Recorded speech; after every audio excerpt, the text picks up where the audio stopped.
Welcome to the channel. Today we will explore a shocking news that is shaking up the British royal family. Prince William is said to have officially removed King Charles and assumed the title of Supreme Leader, while Princess Anne suddenly revealed the king's emotional last wish. Is this true? What is going on behind the doors of Buckingham Palace? Watch the video to find out the whole shocking story. Who do you think is worthy of the British throne? If it's Prince William, comment number 1. If you still support King Charles, comment number 0. Enjoy the video and don't forget to leave a sub to support the channel, so that I have the motivation to create more interesting content. All eyes turned to Princess Anne. In her hand was a handwritten letter clearly well kept. It bore the royal seal, a sign that it had come from King Charles himself. A wave of emotion rippled through the room. William stood, his eyes fixed on his sister. Harry, who had kept his distance in recent events, was as solemn as ever. Anne paused, took a deep breath, and opened the letter with slightly trembling fingers. No one dared to breathe. This was more than a last wish. It could be the final legacy of a king, a father, and an icon.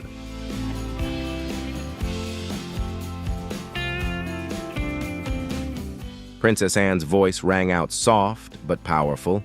These are his last words. She read each line clearly without rushing, letting each word sink into the hearts of everyone present. In the letter, King Charles expressed his wish to see a united Britain no longer divided by rank or past. But what surprised everyone was the last part. He mentioned William and Harry by name, hoping that the two children would together uphold the royal honor not with the crown, but with love. The whole room fell silent.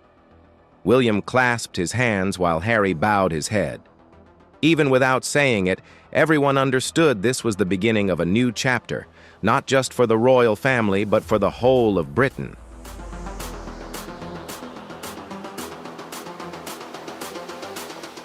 Anne paused as if to let the words sink into the hearts of those standing around her. The family is the pillar of the kingdom, she continued, and if that pillar is strong, England will never be shaken.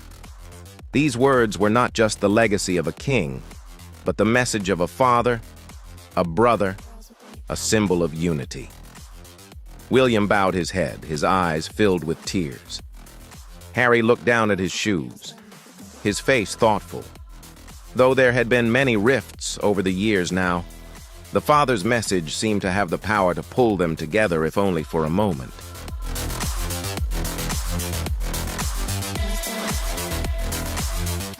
Princess Anne continued reading each word, heavy with emotion.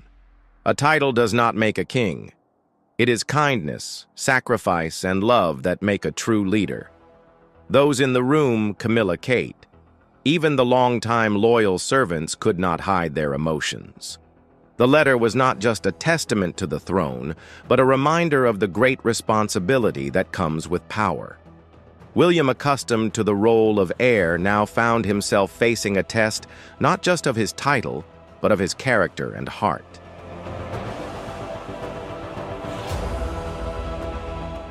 As Anne folded the letter, no one spoke. They didn't need to. The look between the royals was one of understanding and unspoken commitment. It was a rare moment when the past, present, and future of the British royal family were joined together in a single thread. There were no gaps, no arguments, no doubts, just a silent agreement they would move forward together as King Charles had wished. Anne looked at William, nodding. No words were needed. Everyone understood the moment of transition had come, and a new chapter of the royal family was beginning.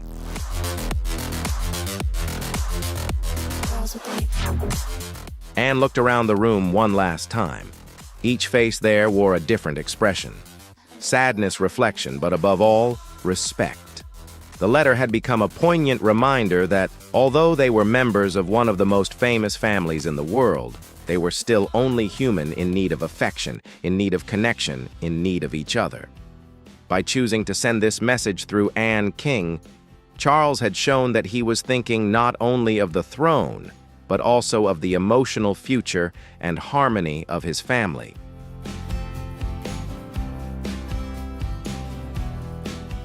William stepped toward Anne. They did not speak, but the look they exchanged spoke louder than words. There was an invisible transfer of power, not of political power, but of moral responsibility. William knew that all eyes, not just in this room, but across England, were on him. But instead of feeling burdened, he now felt empowered. The support his father's letter had called for was beginning to take shape not in empty promises, but in weighty silence.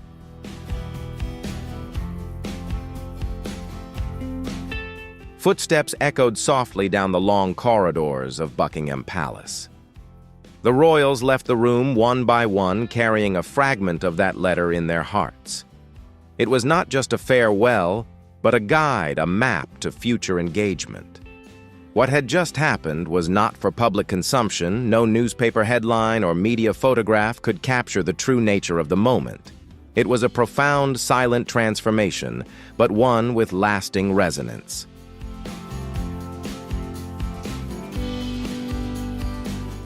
And then, for a brief but meaningful moment, William turned to Harry.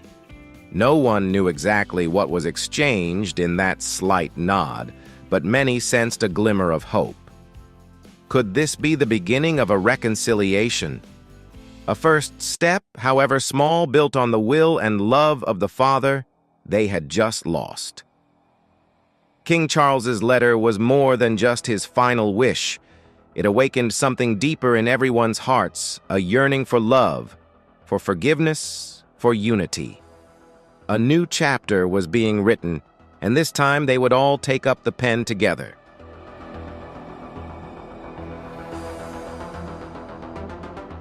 Princess Anne was not a front-page figure, but she was a quiet pillar of strength that the royal family could always rely on. For decades, Anne demonstrated an unwavering devotion to duty to the royal family and to the country itself. She did not make loud announcements or flashy photo shoots, choosing to work quietly, letting her results speak for themselves. And so King Charles believed that if anyone could deliver his message with honesty, simplicity, and depth, it would be Anne.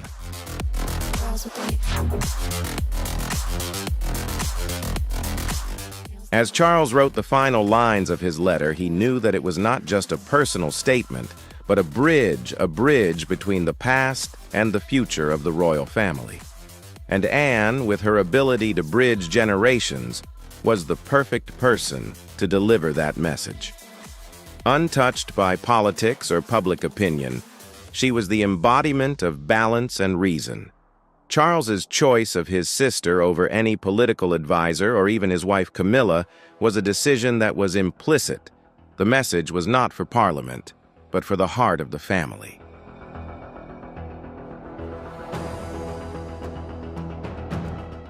Anne's presence at that momentous moment was a reminder that greatness doesn't always come with fanfare. When she read Charles's letters, she delivered more than just words. She delivered his spirit, his feelings, his legacy. It was traditional, but not old-fashioned. It was dignified, but not distant.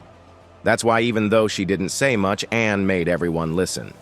She didn't represent power, but stability, something Charles longed for in his own royal family after he was gone. Whose side do you think Princess Anne is on in this dramatic story? If you think she's for William, leave a comment of 2. If you think she's still loyal to King Charles, leave a comment of 5. Don't forget to like the video and subscribe so you don't miss out on the next developments of the British royal family.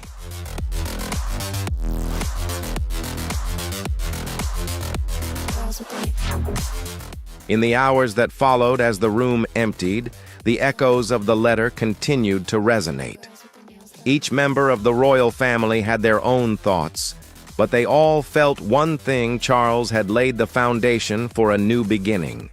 And it was Anne, a woman of few words but profound insight, who became the key to unlocking that door.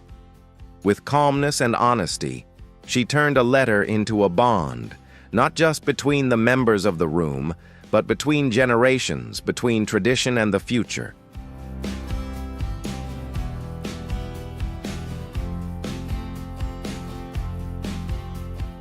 And so on a day that seemed destined for mourning, the British royal family found something more precious, a will passed on a promise rekindled. Thanks to Anne Charles's final words were not forgotten, but lived on in the way they acted, decided, and cared for each other. Not the throne, not the ceremony, it was that message that was the king's greatest legacy. As the afternoon light fell through the windows of Buckingham Palace, it became clear to everyone a new era had begun, and this time it was built on trust, loyalty, and deep family love.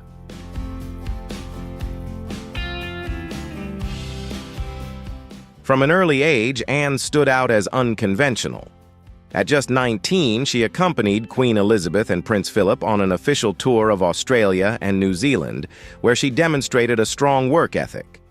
The trip was not just for fun, but for official duties, and her life as a royal began. Anne appeared in public only when necessary, seeking neither fame nor glamour, but instead devoted herself to serving others.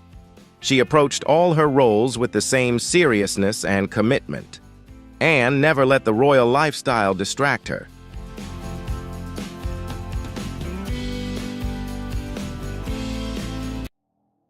During the 1970s, in her 20s, she became one of the most active members of the royal family. She was so busy that she attended over 500 official events a year. Some have questioned whether the royal family works hard enough to deserve their position, but Anne's work ethic is undeniable. She works tirelessly, travels widely, and interacts with many individuals, always remaining polite and focused.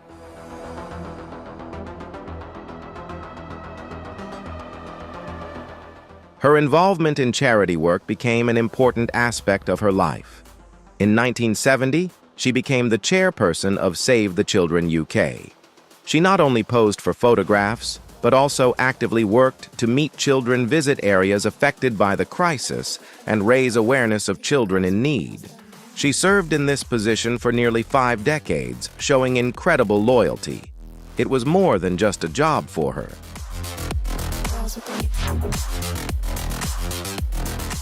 It was a heartfelt mission. Her dedication helped portray the royal family as compassionate and caring rather than formal and aloof. Anne remained committed over the years. While her brothers made headlines for their personal problems and remained calm and avoided scandal, she did not seek approval. She just wanted to do the right thing. This approach won her admiration and respect.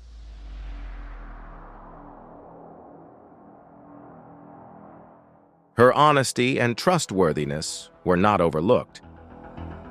When Queen Elizabeth died in 2022, Anne wasted no time in demonstrating her loyalty to her brother King Charles. She understood her responsibilities and assumed her role without hesitation. At his coronation in 2023, Anne was appointed Gold Stick in Waiting 418 to 428, a prestigious position that made her the king's personal guard.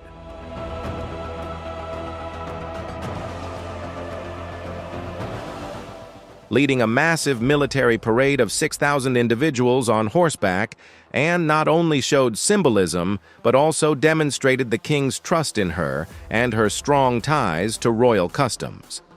That same year, she was appointed as a state counselor, which allowed her to assist the king with his responsibilities when he was not present. This included signing important documents and attending important meetings.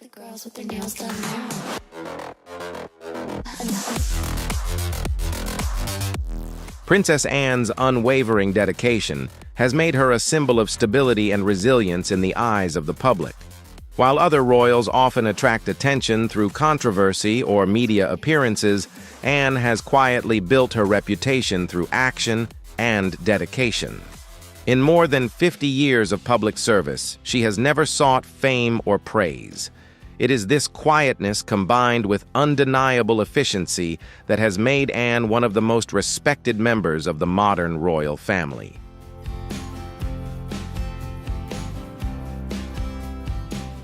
"2024 is a testament to her unwavering spirit. As other members of the royal family step back from public life due to age or personal circumstances, Anne continues to keep a busy schedule. She not only makes appearances, but also travels to far-flung, often forgotten places like small islands or minority communities. In those places, the presence of a royal is not only symbolic, but also uplifting and a sense of belonging. She doesn't come to perform duties, she comes to connect.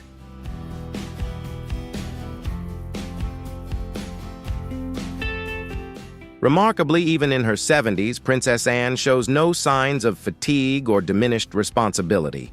Her trips abroad are not just a formality, but also a reflection of the delicate diplomatic role she plays. From Sri Lanka to Guernsey, Anne represents more than just the royal family. She represents the history, loyalty, and enduring commitment of the United Kingdom to its international partners. She is a messenger of stability, especially as Britain experiences political and social upheaval.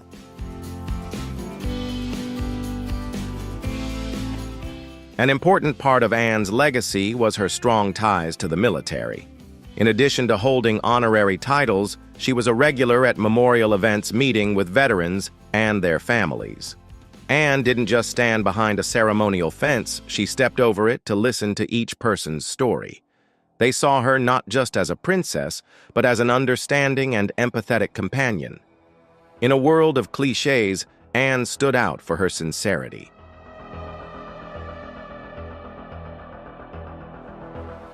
Outside of her royal duties, Anne is known for her humanitarian work, especially her concern for the less visible in society. The Carers Trust, which she has been patron of since 1991, is a clear example of this. Rather than choosing areas that attract the media's attention, she chooses to stand with those who make the silent sacrifices every day to care for their loved ones. It is thanks to Anne's long-standing patronage that thousands of unpaid carers have been supported, given a voice and a place in the system. For them, Anne is more than just a carer, she is their voice.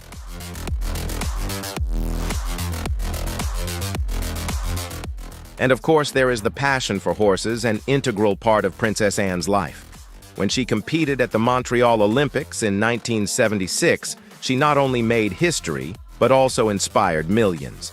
The athleticism, discipline, and perseverance from her equestrian days became the foundation for how she lived and served the public.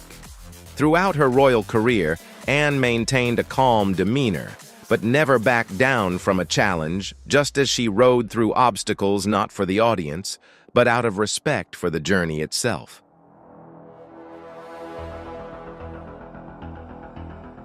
It's not just for show, it's the result of real talent and hard work. Following in her mother's footsteps, her daughter Zara has also taken up the sport, keeping the family tradition going. Anne has strong opinions about the future of the royal family. She supports King Charles's idea of keeping the family small and down to earth, but she warns against going too far.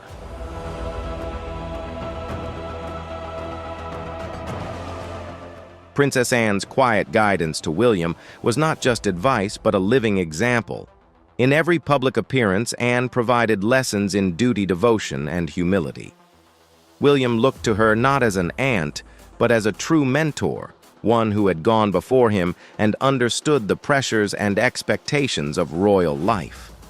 Their respect came not from titles, but from trust, quiet learning over time, and consistent actions that never required public praise.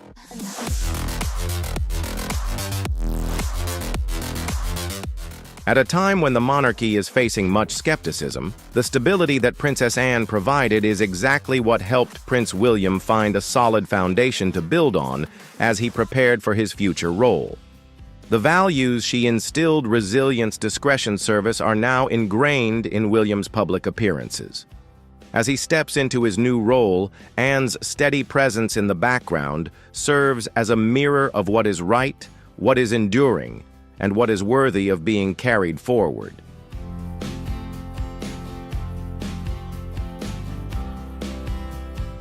And indeed, William is no longer the youthful prince he was 2 decades ago. Through family tragedy, media turmoil, and the transition from his parents, William has grown up.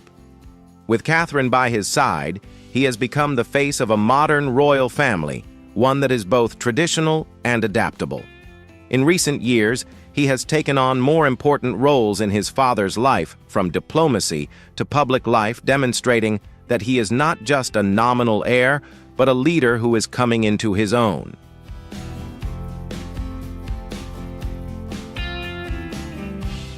Born into the public eye, William grew up surrounded by expectations and cameras. But what sets him apart is how he has learned from the past and shaped the future in a more humane way.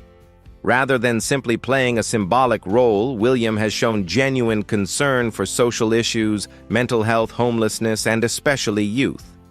He understands that the role of a royal today is no longer just about cutting ribbons, but about making a meaningful and lasting impact.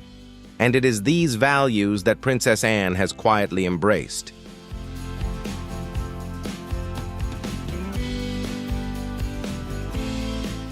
With Anne's guidance, the support of his family, and the legacy of King Charles, Prince William is now walking the path to the throne, not just in name, but in spirit and character. Behind each step is a generation that has weathered storms, and a legacy built not on power, but on trust.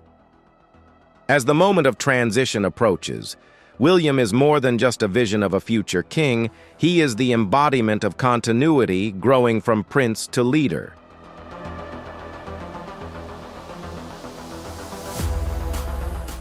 Since then, the world has been closely watching his every move. Even as a child, he was seen as destined for a special future that would eventually lead him to the crown. When William was a child, his life was unusual compared to others. However, his mother, Princess Diana, wanted him and his younger brother, Harry, to have a normal childhood. She took them to places like fast food restaurants, amusement parks, shelters, and hospitals, places that royals would not normally visit. These outings were not only for entertainment, but also to show her sons how other people lived, teaching them about kindness, empathy, and connecting with the real world.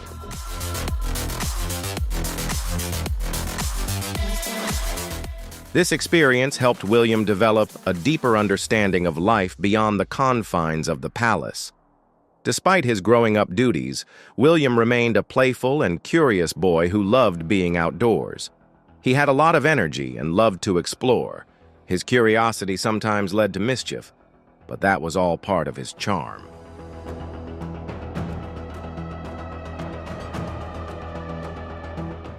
William was affectionately known to his close family as Wombat from his mother and Willie from his younger brother Harry.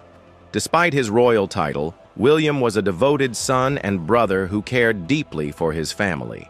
His quiet, thoughtful, and mature personality became more evident as he grew older, especially during his years at boarding school, where many noted that he conducted himself with rare poise and dignity.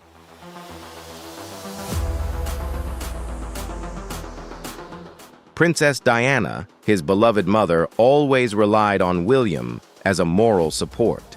She once called him her little sage, demonstrating wisdom and insight from a very young age. His first official public appearance was at the age of 9 at a church in Wales, marking the beginning of his journey to royal responsibilities.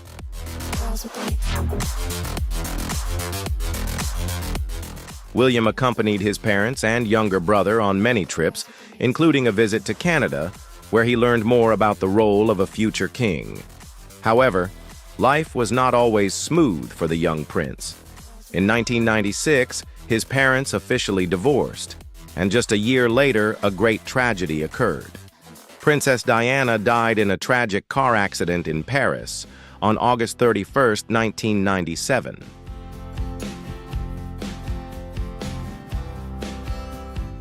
William was 15 at the time and was at Balmoral Castle in Scotland with Harry and his father. The news devastated all three of them. On September 6th of that year, the image of William and Harry walking behind their mother's coffin at the funeral touched the hearts of millions around the world. The moment not only symbolized loss, but also marked a sad turning point in their childhood, forcing the two boys to grow up much faster.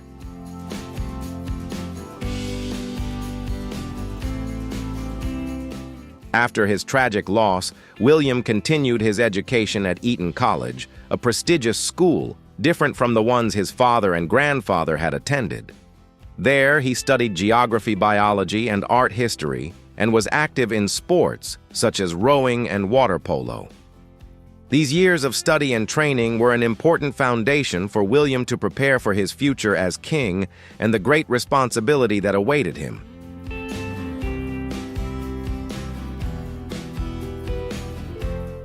Despite trying to fit in like a normal student, Prince William was always in the media spotlight, and cameras followed his every move. After graduating, he took a year off to travel, explore the world, and undergo military training. During this time, William also volunteered with charities in Chile and made a memorable trip to Africa. These real-life experiences not only broadened his horizons, but also gave him a deeper understanding of the diverse cultures and lives of the world.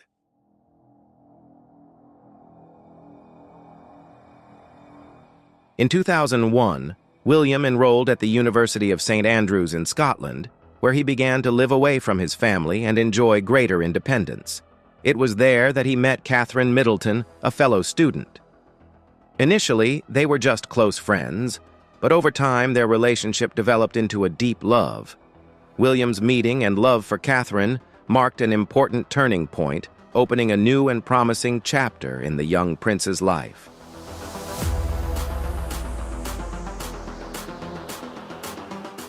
Eventually, Prince William and Catherine were officially married, marking a major turning point when Catherine became a princess and William was given the title of Prince of Wales. After graduating from university, William began his military service with serious determination. In 2006, he enrolled at the Royal Military Academy Sandhurst, and after training was appointed as a second lieutenant. Not stopping there, William continued to train as a helicopter pilot in the Royal Air Force. By 2008, he had become a fully licensed pilot, and in 2009, he actively participated as a co-pilot in search and rescue operations. While stationed at RAF Valley, Wales, William carried out more than 150 rescue missions, playing a vital role in many emergency situations.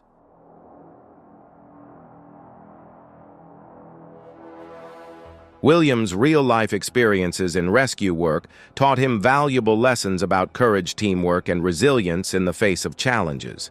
These not only shaped him as a person, but also trained him to become a strong leader. Along with his military career, William also took on many royal responsibilities when he was appointed as a state councillor at the age of 21, performing official duties on behalf of the Queen.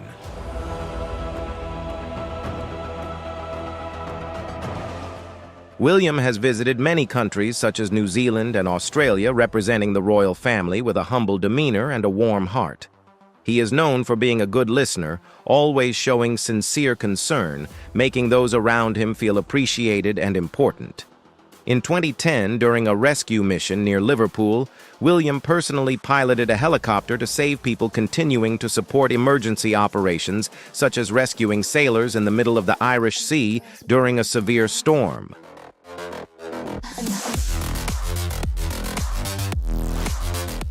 In 2012, Prince William spent 6 weeks in the Falkland Islands, continuing to participate in search and rescue operations. Although he retired from active duty in 2013, he has maintained his involvement with the military through memorial services and events honoring veterans. As Queen Elizabeth II ages, William and his wife Catherine have taken on more important royal responsibilities, while his younger brother Prince Harry chose to step back from royal duties in 2020.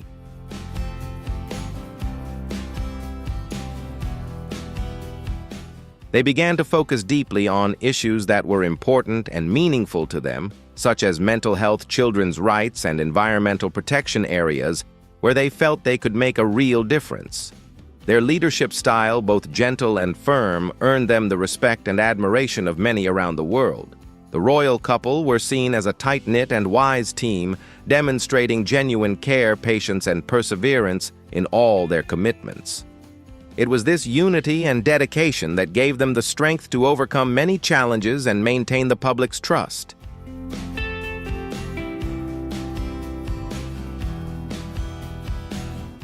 Prince William has spent his entire life preparing for his great role to become King of the United Kingdom. However, he did not rush or force himself to take on this responsibility, but instead spent precious time learning deeply, understanding core values, and dedicating himself to helping others. From the pleasant memories of his childhood to the painful challenges of adulthood, from flying helicopters on emergency rescue missions to comforting and empathizing with those in need, all of these experiences have trained and molded him into a thoughtful, strong, and responsible leader.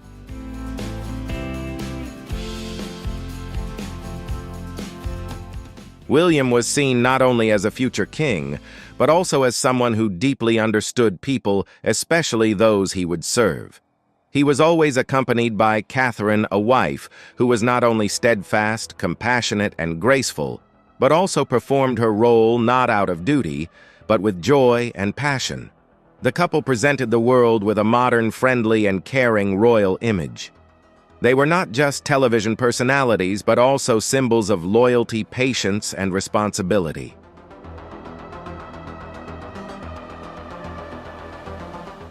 Prince William has increasingly demonstrated his leadership ability not only through his position as the successor, but also through practical and concrete actions in both his private life and public activities. Catherine has also been deeply recognized by the monarchy for her important role in the royal family.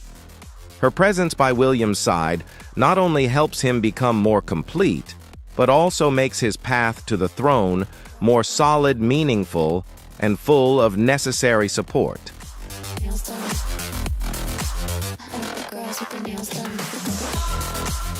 From the very beginning, it was clear that William was born into a family with a great destiny, and that he was expected to become the country's next king. Throughout his journey to adulthood, he took on royal responsibilities, regularly attended public events, and always lived by the most rigorous standards. He was the focus of attention and close monitoring by the media and the public, carrying on his shoulders the aspiration not only to succeed, but also to serve the country with dedication, humility, and care, continuing the legacy that previous generations had worked so hard to build.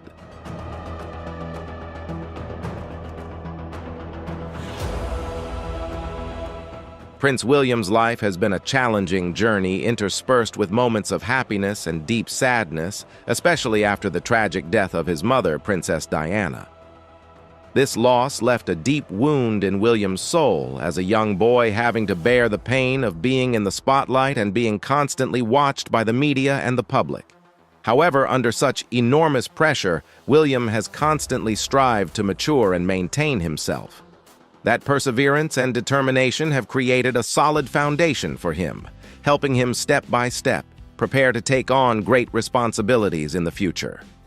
However, his life is not only full of challenges, it becomes more meaningful when he meets a special woman who brings him new peace and joy. That is Catherine Middleton.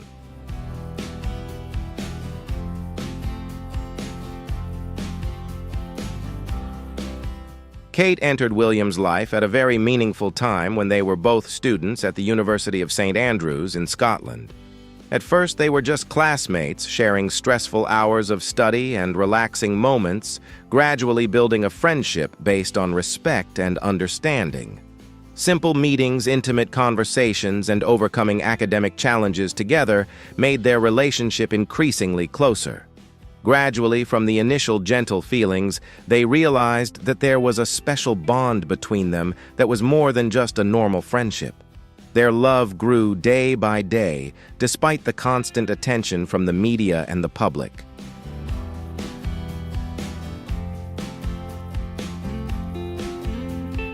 William and Kate's relationship developed slowly, steadily, and deeply, not hastily, but maturely. Together, they went through many challenges, shared joys and sorrows, as well as learned and matured day by day. Their steadfastness and sincerity created a solid love, making many people admire and hope for a bright future. After many years together, William proposed to Kate in an emotional moment, an important turning point, marking the beginning of a new chapter in their lives. not only a love story, but also the union of two people willing to accompany each other on the path of serving the country.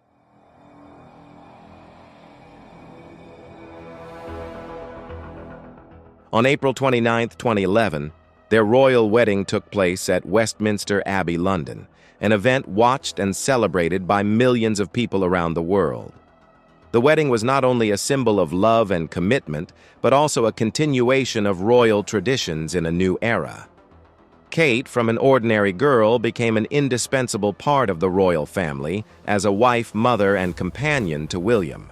She not only took on her duties with grace and patience, but also brought a new wind to the royal family: sincerity, compassion, and a spirit of service to others. Not only standing in front of the camera with a radiant appearance, Kate always showed genuine concern and sincere interactions with the people she met, which made her a beloved and respected role model in the hearts of the public.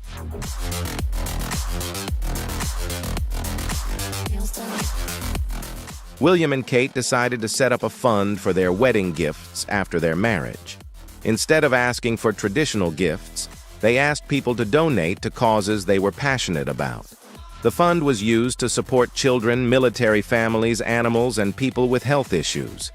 This gesture demonstrated their desire for their marriage to have a positive impact and their willingness to use their newfound responsibilities for the greater good. Kate quickly became recognized for her charitable efforts. Rather than taking the easy route, she focused on solving important social problems.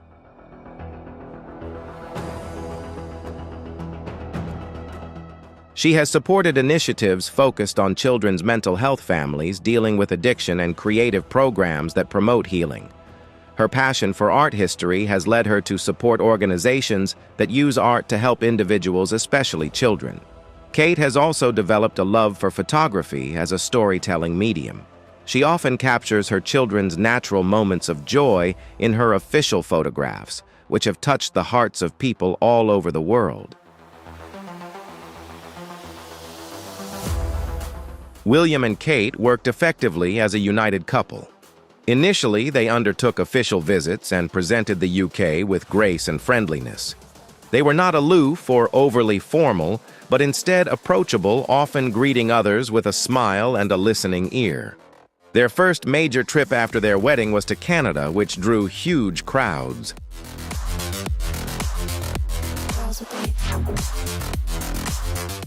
William and Kate's friendly and close attitude quickly won the hearts of the public.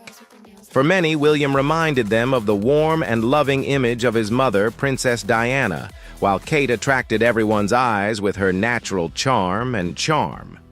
Over time, Kate became more than just William's life partner, but also began to take on her own responsibilities in royal activities. She gradually showed her confidence and compassion when appearing at events alone, earning the public's love and trust.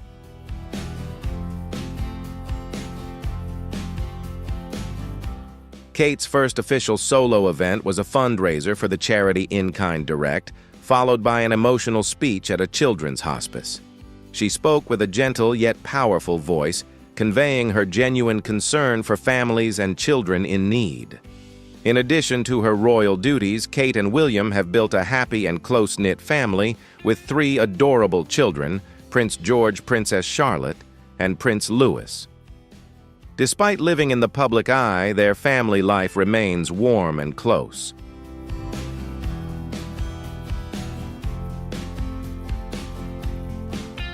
Kate is known as a devoted mother, ensuring her children are raised with love, discipline, and a sense of normalcy despite living in a royal environment.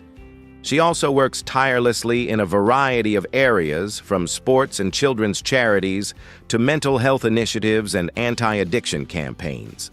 Kate plays a key role in raising awareness, breaking down stereotypes, and promoting open conversations about sensitive issues, helping people feel heard and supported.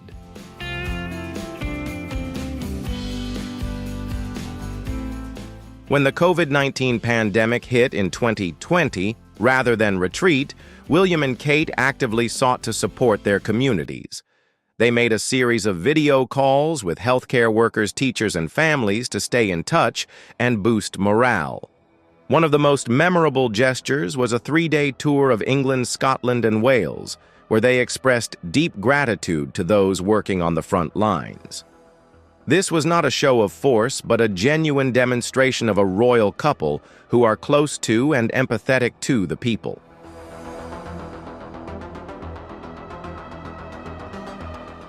Despite many challenges, criticisms, and pressures, the relationship between William and Kate has grown stronger and stronger.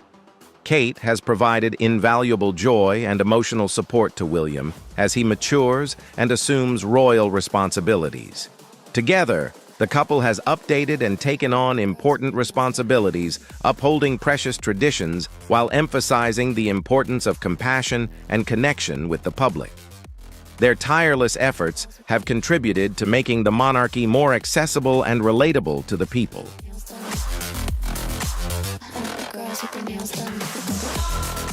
William and Kate's story is not just about royalty or greatness, but also about two people who fell in love, chose to be together, and used their unique positions to make a positive difference in the world. They have shown grace, coordination, and resilience, creating an inspiring journey that continues to grow with each passing day. Their love, deep bond, and shared purpose have helped them overcome all the challenges and difficulties while maintaining authenticity in their royal roles, making them feel closer to the public.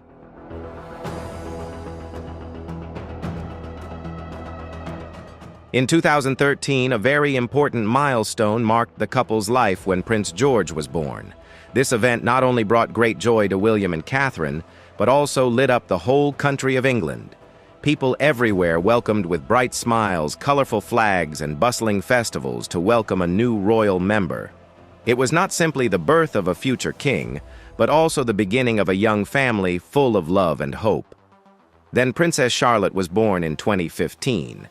And Prince Louis in 2018, each new member joining the family has tightened the family bond while attracting the attention and constant follow-up of the public and media around the world.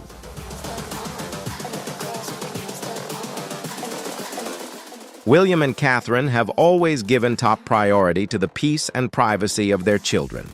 They have chosen quiet, natural places to live, such as the islands of Anglesey and Norfolk, so that their children can enjoy a normal childhood, freely play, and explore the world around them. Despite their important roles in the royal family, they have tried their best to keep their children's lives simple, away from the noise of the media and public pressure, helping them to have a solid foundation and happiness in a friendly environment.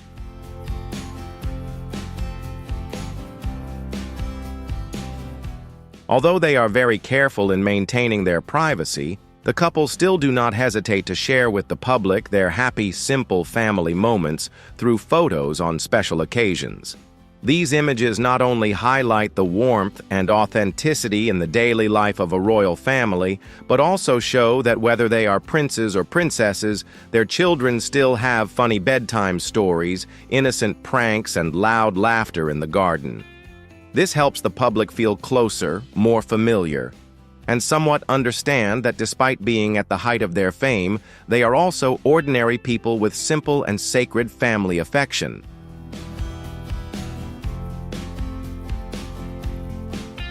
William and Catherine continue to carry out their royal duties while consistently demonstrating their kindness and genuine bond.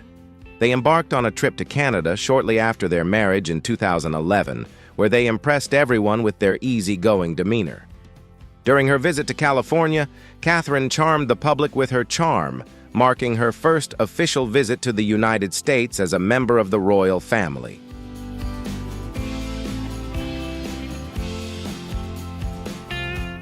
The following year, William and Catherine embarked on an extended tour of Asia and the Pacific in honor of Queen Elizabeth II's Diamond Jubilee. In Malaysia, Catherine made her first public speech abroad at a children's hospice, demonstrating her compassion and deep concern for the disadvantaged. In 2014, the royal family, along with Prince George, made their first official visit to Australia and New Zealand. George's naturalness, playful antics, and friendliness won the hearts of the locals. The trip, which was a mix of formal engagements and casual fun moments, has become one of the most popular royal events in the region.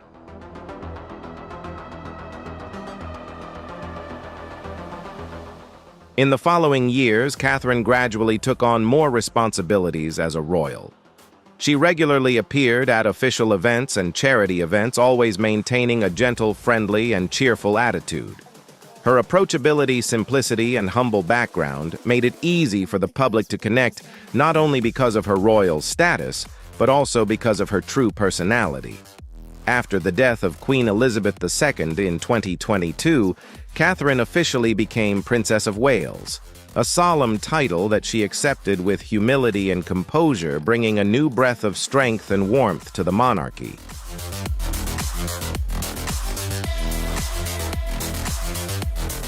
William and Catherine have worked closely as a team, along with Prince Harry, to launch the Heads Together campaign in 2016, which aims to raise awareness of mental health issues.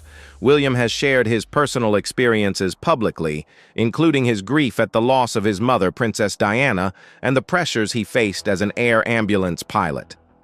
His honesty is unusual for a royal and has resonated with many. In 2020, William launched the Earthshot Prize, an ambitious initiative to support innovative ideas to protect the planet that is not just about accolades, but about action.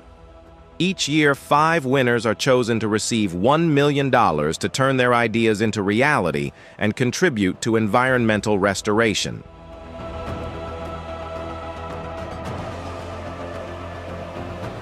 When King Charles began to suffer from health problems in early 2023, Prince William quickly took on more important responsibilities in the royal family. He regularly appeared at public events, gave convincing speeches, and demonstrated both serious and dignified leadership. Through his behavior and dedication, William demonstrated that he was ready to take on greater roles in the future, preparing for the day he would inherit the throne.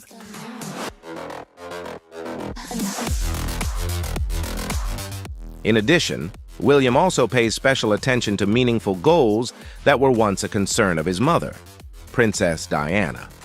He actively participates in the activities of Centerpoint, a charity that supports the homeless, and once experienced sleeping on the streets for a night to better understand the difficulties that homeless people face.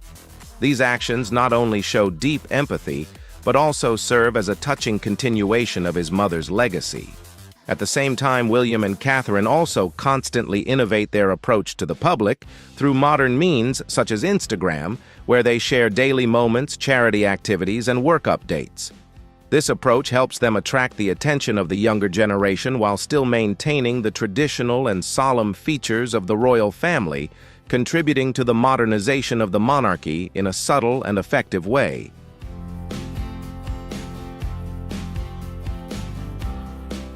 William is not in a rush to change everything at once. Instead, he is gradually introducing a new style of royal leadership that is caring, engaging, and stable. He has always respected the traditional values of the regime, while consistently planning for the future. With Catherine's support and companionship, William is forging a royal path that is both strong and deeply emotional. Many believe that in the not-too-distant future he will lead the monarchy in a new direction, characterized by empathy, harmony, and enduring inner strength.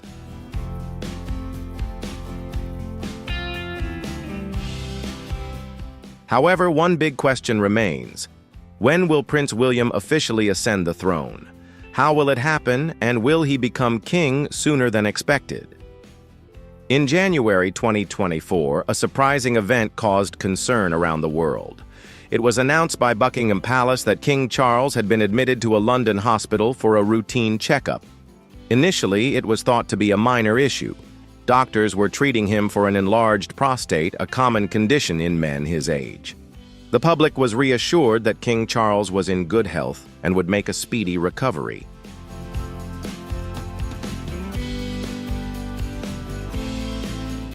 However, King Charles's health quickly became more serious than expected. During his care, doctors discovered an unexpected problem, forcing him to conduct more in-depth tests. In early February, Buckingham Palace officially announced the sad news that King Charles had cancer. Although the specific type of cancer was not disclosed, it was definitely not prostate cancer as initially predicted. The announcement shocked and aroused deep concern throughout the entire nation, causing many to express concern and pray for the king's health.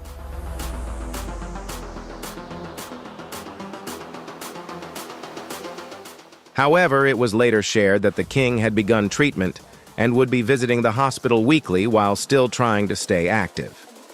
Despite his serious illness, King Charles persevered and continued his work. Although he was not seen in public as often, he still carried out his royal duties in private. He read reports, made decisions, and remained active in running the country. While some public events were canceled, he continued to do his best. Queen Camilla assisted wherever needed, substituting for him at important meetings, her reassuring presence providing some comfort during this uncertain time. In March 2024, the king made his first public appearance at an Easter service in Windsor after a long absence. Many felt hopeful when they saw him.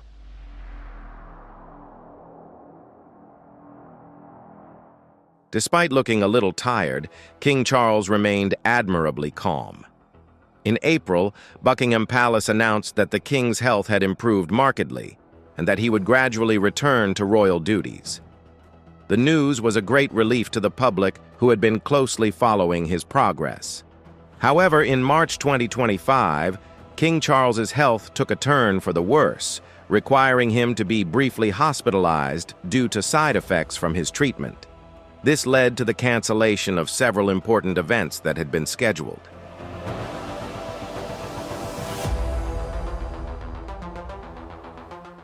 Despite the palace's continued positive statements about the king's health, public concern and questions about the true severity of his condition have grown.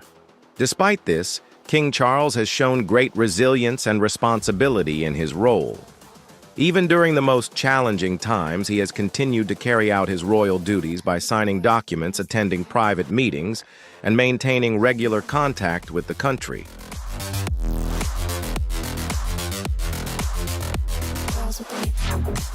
In May 2025, King Charles made a surprise visit to Canada, where he addressed Parliament and met with many high-ranking leaders. It was a proud moment demonstrating his commitment to international relations. However, the visit was much shorter than previous royal visits, leading some to question the king's true health. Meanwhile, Queen Camilla faced her own health issues during a tour of Australia and Samoa in October 2024.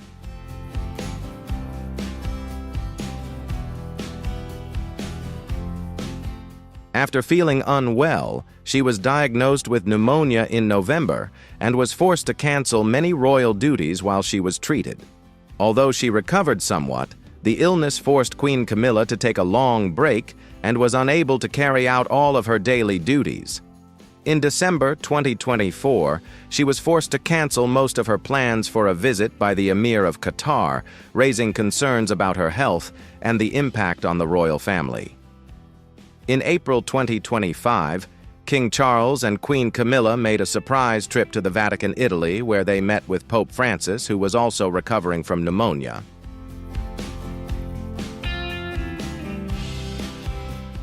King Charles and Queen Camilla's visit to the Vatican coincided with their 20th wedding anniversary, making the occasion all the more meaningful. However, tragedy struck when just 12 days after this emotional meeting, Pope Francis passed away. The visit was particularly troubling as both leaders were dealing with serious health issues, leading to much speculation about the uncertain future of the royal family and the succession to the throne.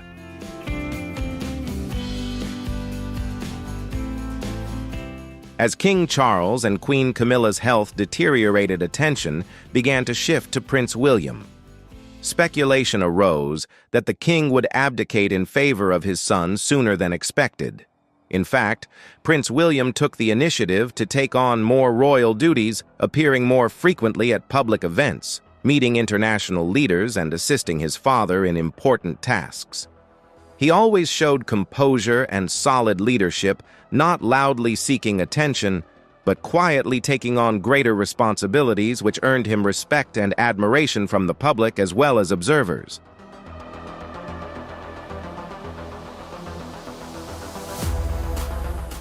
The year 2025 will see some notable changes in the royal family as King Charles and Queen Camilla step back from the limelight, leaving Prince William in the spotlight.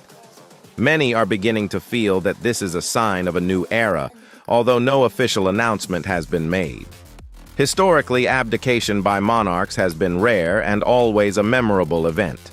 Giving up the throne is not only a political decision but also a powerful symbol, as the crown represents not only power, but also the promise, responsibility, and way of life associated with the role of head of state.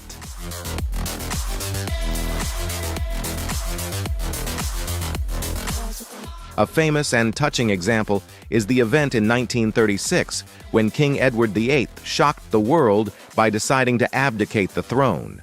He did it not because of power or political pressure, but simply because of love. King Edward VIII chose to give up the crown to be with an American woman named Wallis Simpson, a divorcee, which was considered unacceptable for the monarch and head of the Church of England at the time. This decision shocked the public and forced the British government to quickly adjust the succession plan, creating an emotional and unforgettable historical moment showing that the power of love can surpass the throne.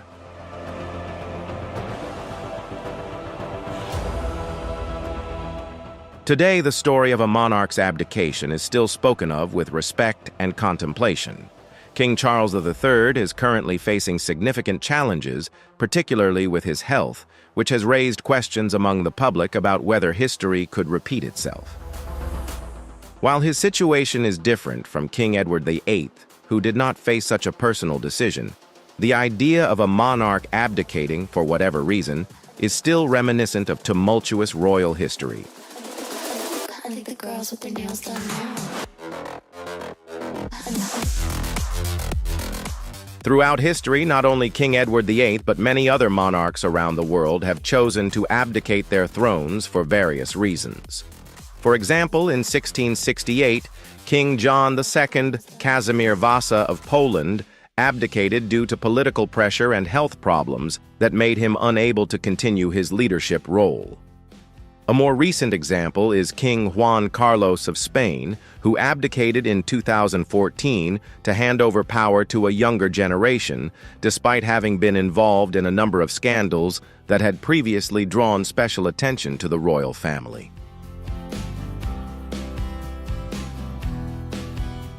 Many British people are closely following King Charles's condition and are questioning whether he can continue to hold the throne in his poor health. However, Buckingham Palace has reassured the public that the king is still actively carrying out his duties. He is still involved in important matters, meeting with leaders and advising the country in a dedicated manner. Those close to him have also stressed that he is determined to maintain his role until his health allows him to do so.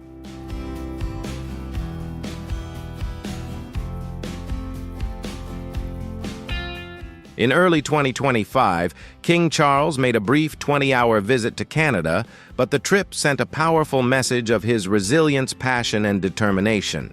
Despite its short duration, the visit was seen by many as a subtle sign that the king still had much to contribute and a will to serve his country. The affection and admiration of his people remains high, especially for his tireless efforts during difficult times.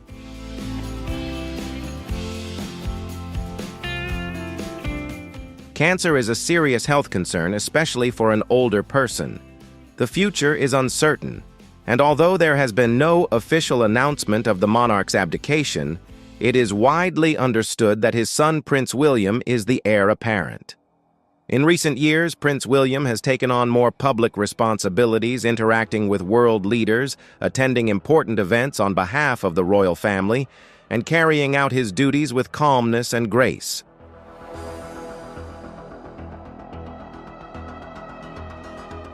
There is a growing belief that Prince William is being groomed for his future role as king.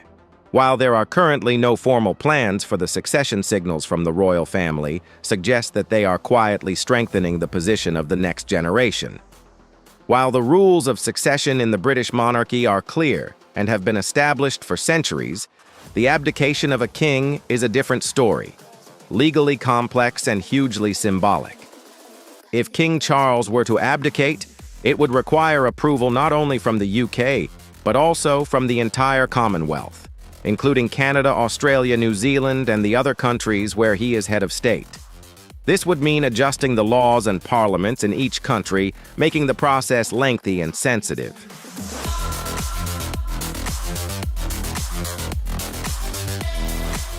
A similar process occurred in 1936, when King Edward VIII abdicated to marry his beloved.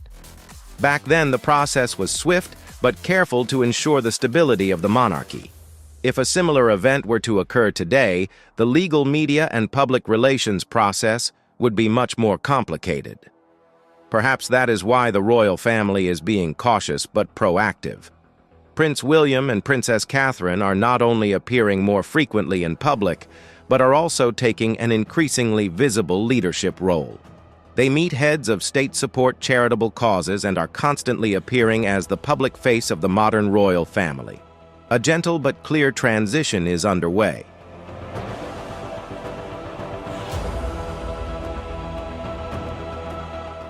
Against this backdrop, the international media has been closely following King Charles's every move since he announced he had cancer.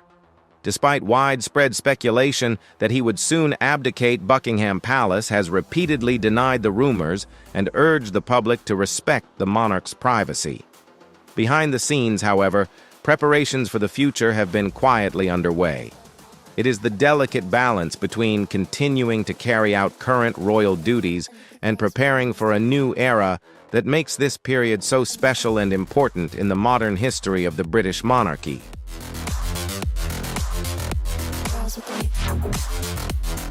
Thank you for watching until the end of the video. The story revolving around Prince William King Charles and the special revelation from Princess Anne certainly has many mysteries behind it. Is this a peaceful transfer of power, or are there secrets that have not been revealed? Don't forget to leave your opinion in the comments section and subscribe to the channel so you don't miss the latest news about the British royal family. See you in the next videos. A senior royal once made a remark that seemed casual, but sent chills through the palace. You're not the queen. You're just the queen's husband.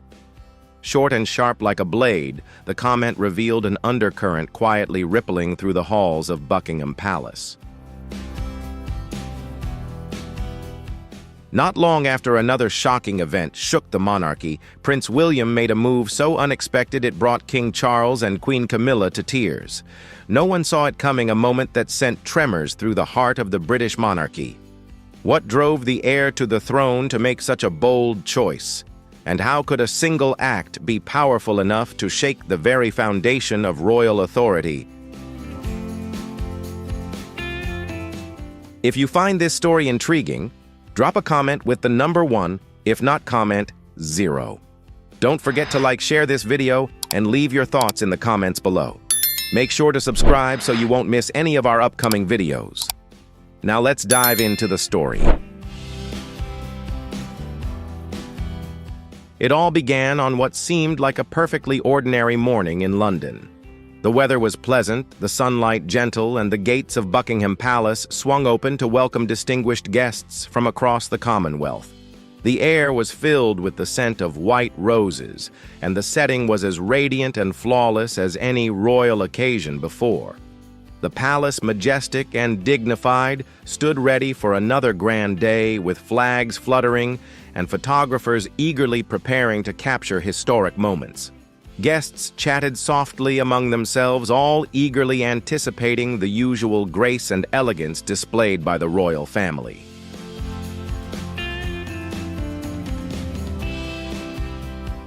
Yet inside those gilded halls and polished marble floors, something felt off. It wasn't the decor. It wasn't the guest list. It was the air itself, tense, unusually quiet, carrying the unmistakable weight of change. Palace staff moved briskly, their eyes subtly tracking one person, Prince William. He had arrived with an unusual request, one that wasn't on the schedule, one no one had anticipated, and one whose consequences no one could yet imagine.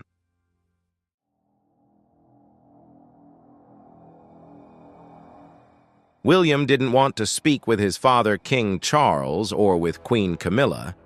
He asked only to speak alone. According to aides, William insisted it would be just a few words, nothing formal. But anyone familiar with royal protocol knows in a high-level royal ceremony there's no such thing as just a few words. Every speech is meticulously vetted. Any break from script carries weight and deep meaning. William's request to stand alone unscripted was a powerful symbolic act, one without precedent. As Prince William stepped toward the throne, the entire hall fell into absolute silence. Palace staff, usually masters at masking emotion behind composed expressions, could no longer hide their unease. William appeared calm, but it was exactly that calmness that made people anxious. In his eyes, resolve. His posture, tone, presence, it all echoed someone unforgettable, Princess Diana. A woman who once stood before the monarchy with a heart full of truth, strength, and fearless honesty. In that moment, it felt as though William had inherited not just her legacy, but her independent spirit, the very essence of the mother he deeply admired.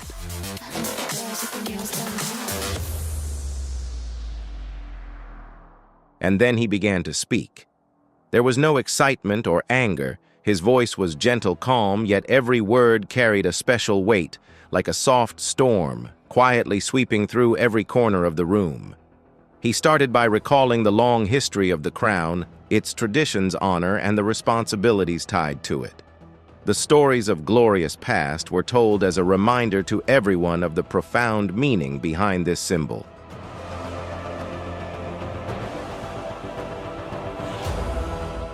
However, shortly after, his tone shifted to a new, far more important topic: change. But this was not some distant, abstract change in the future. It was a concrete, practical transformation that could be felt and seen right now. He affirmed that the crown cannot stand above the people. It must walk with them, stand beside them, not just in ceremonies, but in every meaningful action and decision.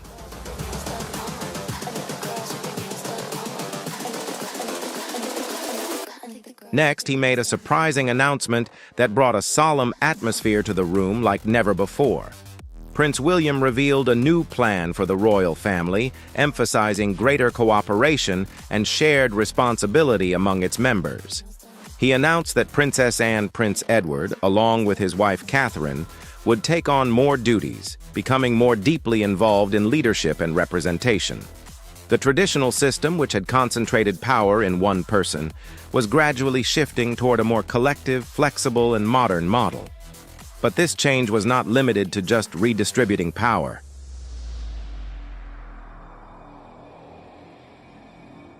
William also officially stepped into a new role with the support and approval of King Charles. He would begin taking on more significant public duties. While not formally titled as a regent, his role would essentially carry the functions and authority of one. He would represent the crown in important meetings with international leaders, visit communities across the kingdom, and make decisions in the public eye. He was no longer just a prince in title. He was transforming into a true leader with clear power and responsibility.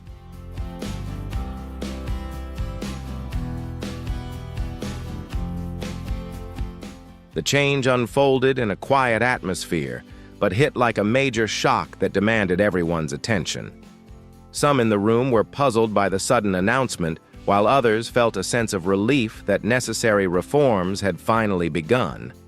Yet most were undeniably surprised by the unexpected declaration, especially since it was made on a significant day and in a completely unannounced manner. In the end, the room fell into an eerie silence. What stood out most of all was that not a single mention of Camilla was made throughout the entire event.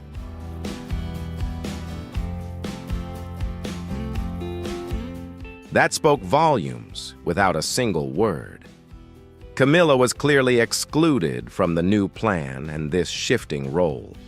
Whether it was her own decision or William's, the message lingered like a silent shadow hanging heavy in the air. After the speech, instead of applause, the audience chose silence, quietly absorbing the profound message.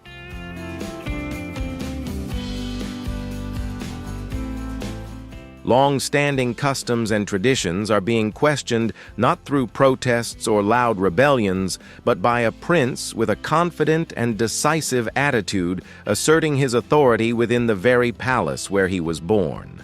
The media has dubbed this a bold, silent act with profound historical significance. Yet inside the gilded walls of the palace, it is seen merely as a slow, necessary transition.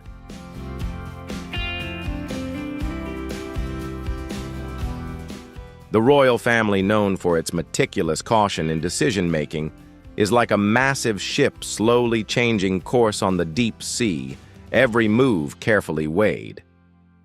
Prince William's action today marks the first step in a long journey to transform the workings of this ancient institution, carrying new hopes for greater closeness, transparency, and connection with the people.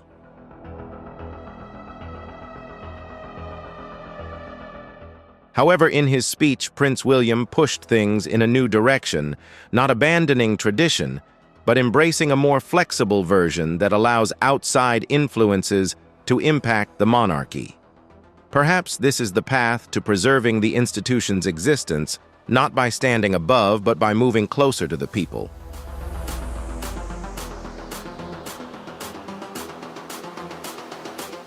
The clear absence of Camilla in the speech added a tense undercurrent to the atmosphere. At first, the royal hall was filled with excitement and a palpable sense of change spreading throughout. Prince William shared an ambitious vision for a new era, a modern monarchy capable of adapting and thriving in a turbulent world. His speech was full of confidence with a clear focus and ideas aimed at fostering deeper connections with the public. But for many observers, the most striking detail was the silence surrounding one key figure, Camilla.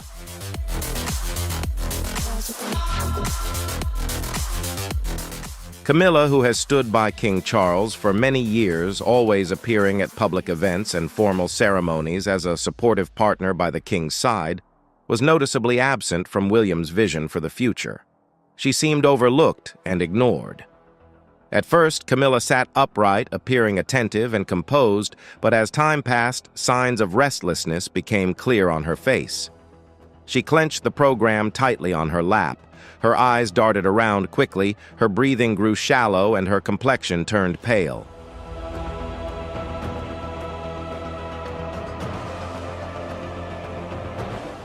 Without a word, she suddenly collapsed forward and fell silently.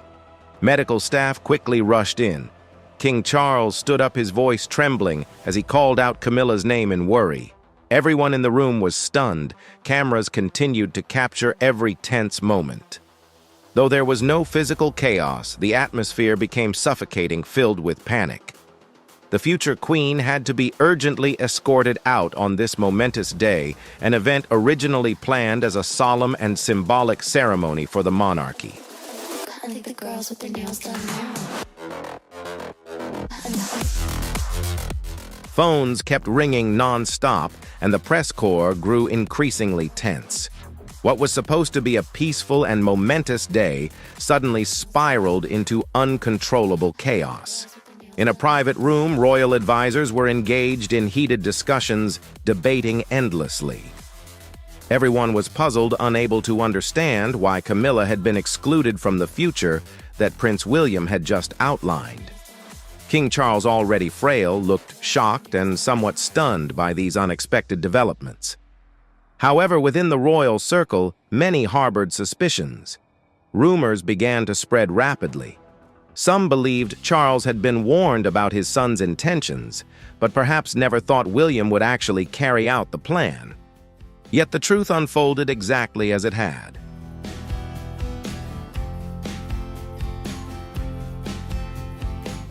Now the royal family faces not only pressure from public opinion, but also deep internal conflicts to resolve. Did William intentionally exclude Camilla? Was it an accidental mistake or a deliberate decision? Some close to the royal circle believe it was a smart, strategic move meant to send a clear message. However, many others see it as a cold, disrespectful, even ruthless act.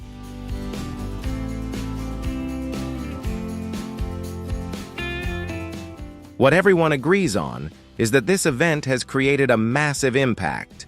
Camilla was not only absent from the important speech, but was also almost completely pushed out of the future William envisions. The immediate consequence is evident in the cracks appearing on the once flawless facade of the palace.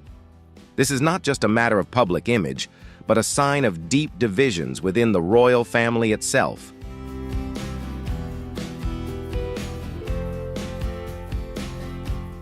On one side are those loyal to King Charles and Camilla, and on the other supporters of William and his new vision.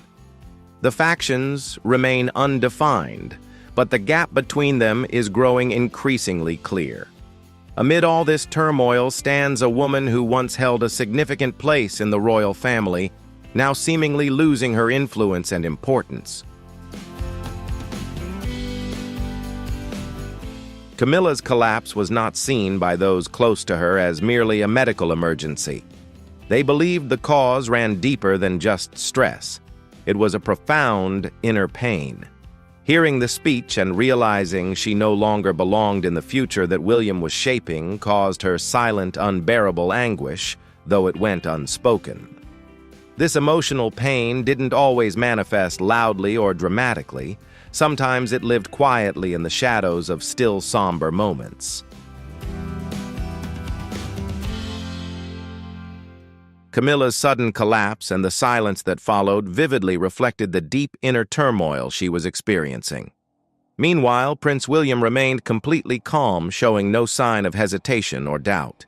He continued to pursue his plan with unwavering determination, as if everything were unfolding normally, demonstrating remarkable inner strength and adaptability.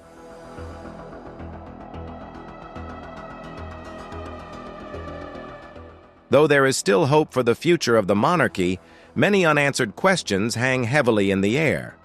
Everyone wonders about the depth of division within the royal family, the next steps to be taken, and whether the Queen will choose to step down voluntarily or be forced from the throne. The palace may remain silent, offering no explanation, but the image of Camilla leaving the event has been etched deeply in many minds.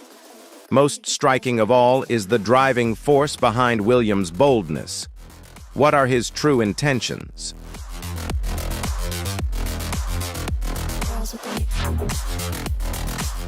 Prince William did not make this decision impulsively or emotionally. It is the result of a long, quiet, meticulous, and patient process of reflection. There are signs of profound change happening behind the scenes, guided by the most important influence in his life, Princess Diana, even though she is no longer present. Diana had a tremendous impact on William's life, shaping his behavior, communication style, and the values he upholds. She instilled in him compassion, empathy, and the importance of seeing each person beyond their royal title. Those lessons have always remained in William's mind, shaping every decision he makes.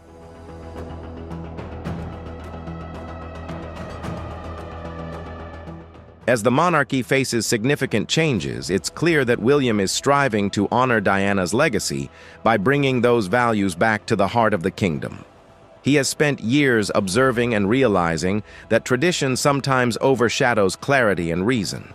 He has witnessed many opportunities missed due to rigidity in ceremony and recognized the growing gap between the royal family and the people they serve. When his father, King Charles, faced health issues, William understood the importance of time and saw this as a chance to make a difference.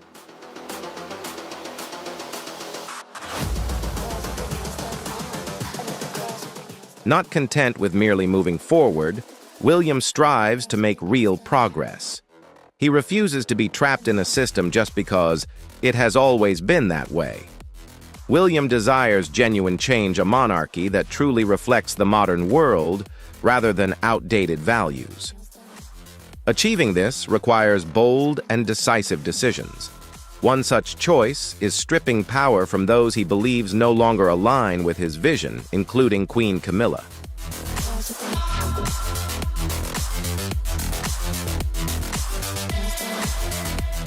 This decision may seem shocking and harsh to many, but for William, it is necessary to protect the reputation and future of the crown. Camilla has shared that her journey to acceptance within the royal family was a long and challenging one. It took her over 20 years to gain official recognition. When she married Charles, she was not warmly welcomed. In fact, many opposed her presence in the royal family.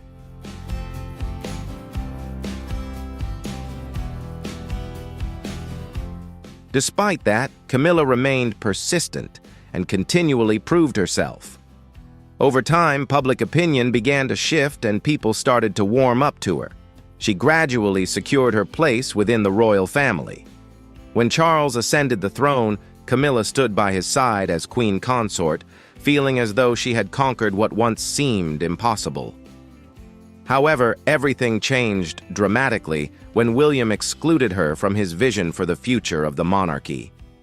It felt as if all her persistent efforts and years of building her position suddenly vanished into thin air. It wasn't just a feeling of abandonment, but also a sense of disdain, even from the very family she had been loyal to all along. All her hard work seemed erased in one silent, painful moment.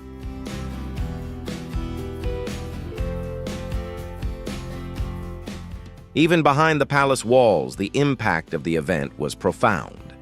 When Camilla collapsed after William's speech, many assumed it was simply due to stress and pressure.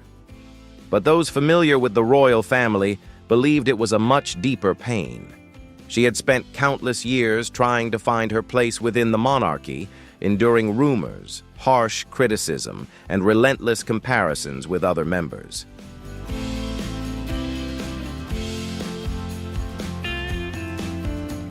And just when she thought she had finally succeeded, she was coldly pushed aside. This happened quietly, but it marked her complete removal from her role and position within the family. However, not everyone in the public agrees with this decision. Some believe Camilla should have been sidelined much earlier, citing unresolved issues from the past.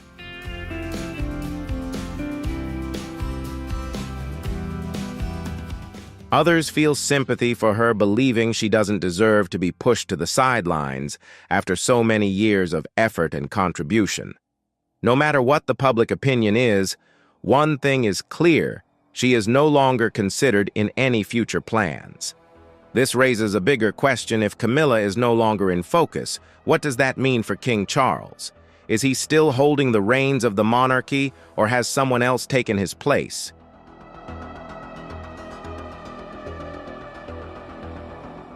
Charles has always yearned to uphold the monarchy he waited so long to lead. When he finally ascended the throne, he had his own vision for its future. However, health issues have created instability in his leadership. Meanwhile, William's increasingly prominent role has sparked speculation about who truly holds the reins of power. It feels like William is quietly but decisively carrying out significant changes that cannot be ignored.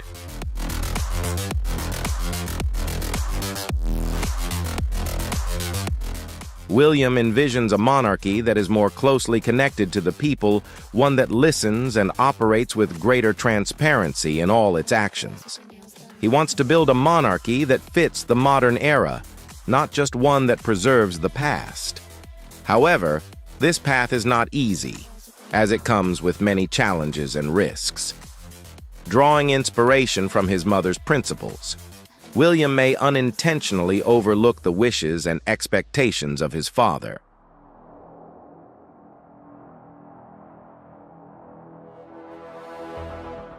This could create a monarchy that looks modern but feels alienating to some parts of society. It's hard to strike a balance between honoring tradition and embracing the progress of the times. And in the middle of it all is a family with a full range of experiences, love-loss, conflict, and efforts to heal. It's a family that not only maintains titles and rituals, but also carries deep emotional wounds. The changes underway come with serious consequences, and the big question is, who will bear the burden of those consequences? Change in the royal family doesn't happen overnight, but when it does, the price paid is often heavier than the crown on the head.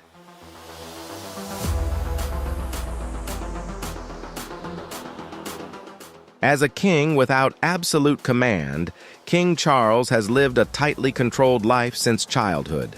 From a young age, he was taught how to dress, how to speak, and how to find his place in society. His life revolved more around fulfilling duties than making an impression or creating major change. He wasn't taught to shock the world, but to protect it.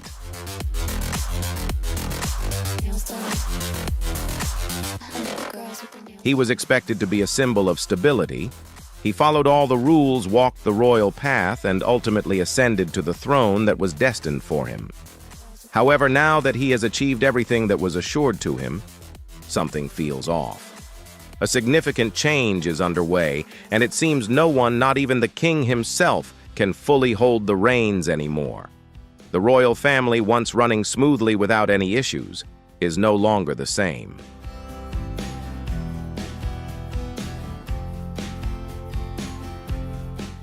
Recently, issues have arisen, and tensions have become increasingly apparent. King Charles is at the center of it all, trying to maintain control of his throne as his power begins to wane. When Prince William started speaking, there was a noticeable shift in the atmosphere. His words carried weight even though he didn't raise his voice or resort to theatrics. Every word he spoke was like a gentle yet powerful call for change.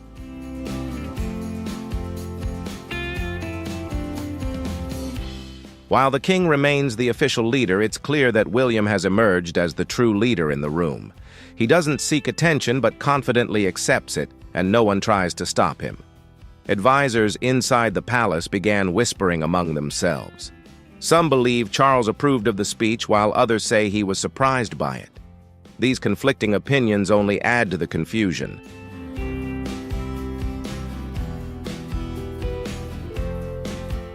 People wonder why the king didn't speak up if he was truly in control, or what that means for the monarchy if he isn't. The stability once felt now seems fragile, and then everything begins to crumble. Queen Camilla's collapse isn't just a health concern, it represents something much bigger.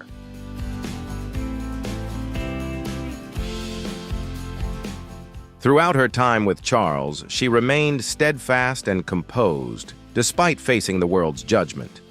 She endured years of intense media scrutiny and criticism. However, on that day, something inside her shattered. The silence that filled the room when she collapsed forward was deafening. That moment wasn't just a quiet pause, it symbolized the accumulated tension within her.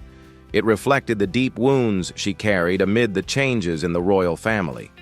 She had once been an important part of the family, but now it seemed she was gradually being pushed to the sidelines.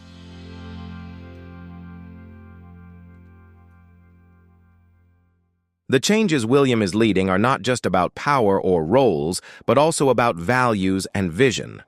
William envisions a modern monarchy that is more connected to the public and more open to the world today. However, this also means altering the old power structures and abandoning some long-standing traditions. This has led to clear divisions within the royal family and among public opinion. Many support innovation and adapting to the times, while others mourn the loss of traditional values and worry about losing their identity. Amid it all, Camilla seems to be the one suffering the most.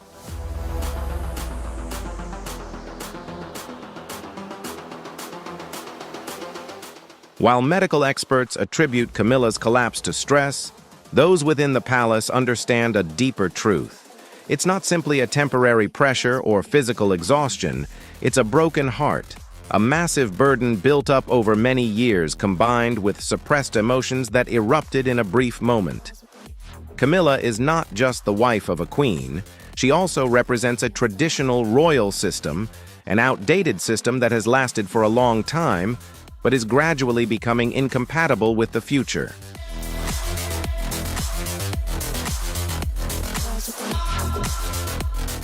Her collapse was like the final chapter in a royal history story. It happened suddenly, without any official acknowledgement or ceremony, just a raw, immediate reaction. Almost instantly, videos of the incident spread rapidly across social media. Hashtags about the event became trending topics, drawing widespread public attention. People didn't just witness the fall of a powerful woman. They saw the fading symbol of a monarchy gradually losing its place in the hearts of the people.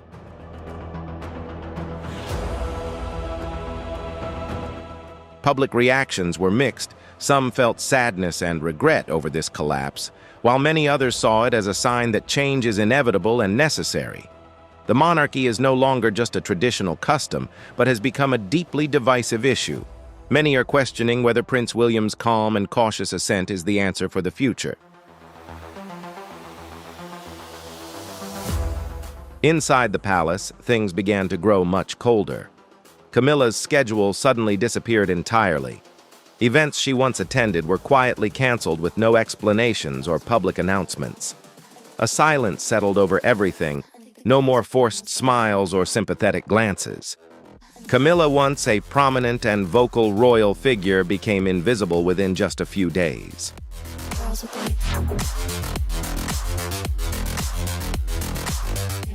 The staff who once supported and protected her gradually began to distance themselves. However, this was not personal cruelty, but a calculated move. It seemed the palace was quietly turning a new page, a different future, but no one officially spoke out or explained it to the public.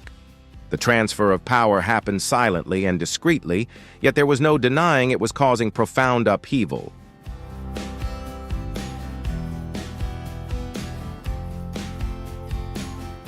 However, as one person steps back, another moves forward.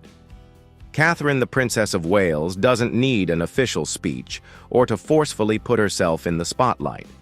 Her mere presence is enough to create a sense of calm and stability for those around her. While many other royal members appear worried and unsettled, Catherine remains remarkably composed and confident.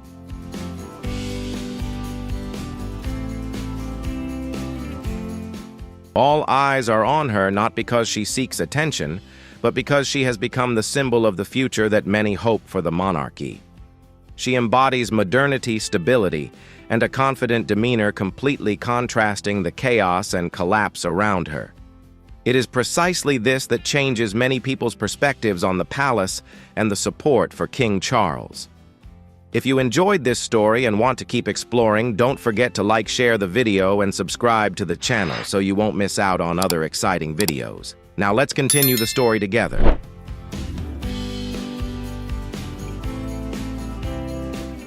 Gradually, doubts began to arise about King Charles's ability to maintain his power, not because he was failing or weak, but simply because he ascended the throne too late at a time when social changes and generational shifts were happening rapidly.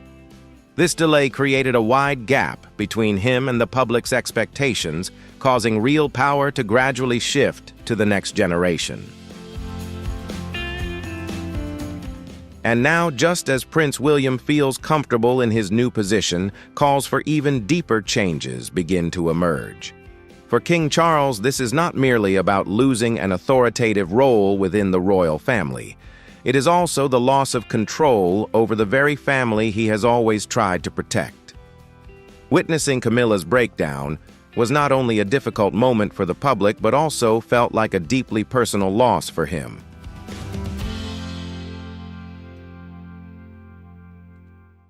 William's bold move to take the lead without facing any resistance within the palace is not just a calculated strategic step. It is also a moment filled with sorrow and deep reflection. Charles always hoped his son would eventually take the throne, but he never imagined it would happen so quickly. While he still feels somewhat new in his own role, the inner chambers of power in the palace are now filled with uncertainty and division rather than the unity they once had.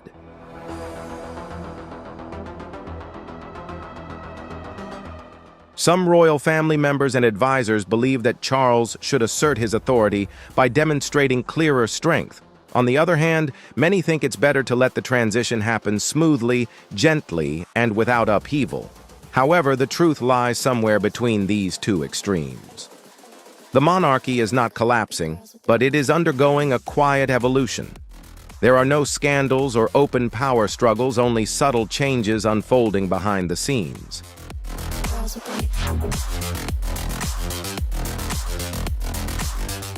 Important decisions are made behind closed doors, with no official announcements or press releases. The transfer of power takes place slowly and subtly, yet inevitably. Still, King Charles remains the official monarch, wearing the crown of authority, but now he must navigate a palace where his voice is no longer the only sound that echoes. Whispers and covert influences are growing stronger, sometimes even outweighing his commands. The future of the monarchy is not greeted with excitement or grand declarations, but through steady and irreversible progress. The transition to a new generation of monarchs has become inevitable. The focus now is on how and when this change will be completed. In this period of instability and transition where tradition clashes with progress, the monarchy is shaped not by official announcements, but by symbolic events.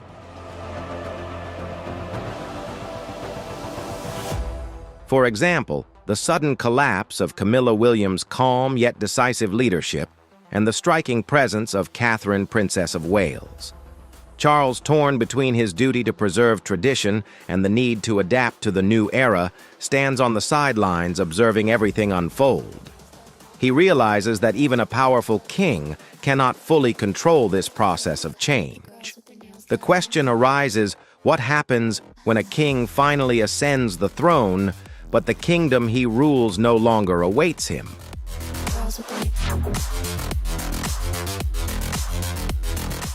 In 2025, a surprising moment changed many people's perception of the British monarchy. The event took place during a royal ceremony at Buckingham Palace, which was expected to be grand and peaceful. However, Queen Camilla, who usually appeared calm and confident, suddenly fainted in front of a large audience and television cameras. Social media immediately exploded without waiting for any official confirmation from the palace or authorities. Videos of the incident quickly spread across YouTube, TikTok, and Twitter.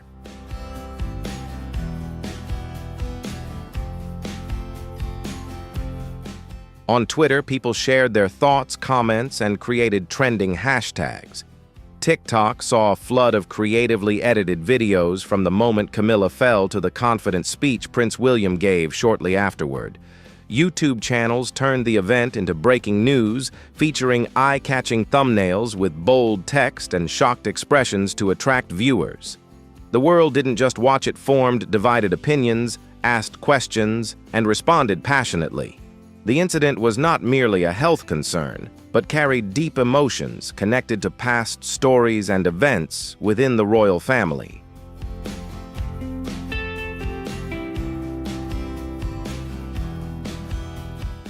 Camilla has faced many challenges over the years: rumors, intense media scrutiny, and even harsh opposition. Many believe her collapse was the inevitable result of carrying a heavy psychological burden for too long. They see it as a tragedy, a moment reflecting a woman who had endured immense pressure for many years. However, not everyone views the situation the same way.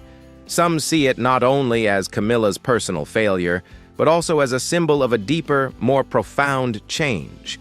According to them, the monarchy is stagnant, clinging to outdated traditions and powers.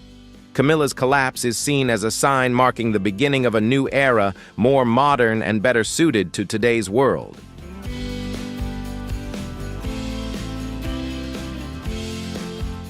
V2. A standout tweet perfectly captured this sentiment. Diana paved the way for Catherine to shine.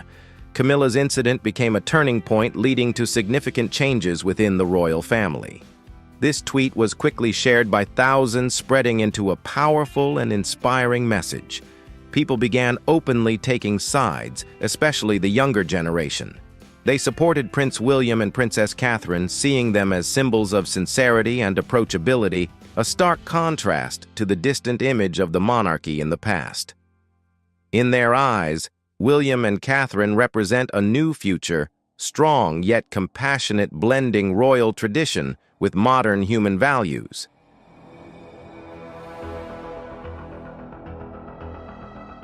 However, the older generation holds a different perspective. They are not ready to move past the past and still believe that the monarchy symbolizes something steadfast and solemn. They worry that this moment signals the loss of those values. The rapid pace of change makes long-established customs seem like they are disappearing. Inside the palace walls, the tension is even more intense. What was supposed to be a peaceful event suddenly turned into a public emergency. Staff whisper, strategize, and debate endlessly.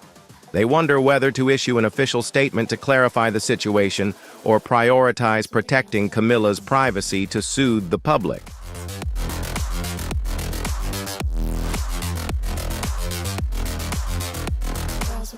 Every decision in this situation was a risky choice, yet nothing remains a secret for long.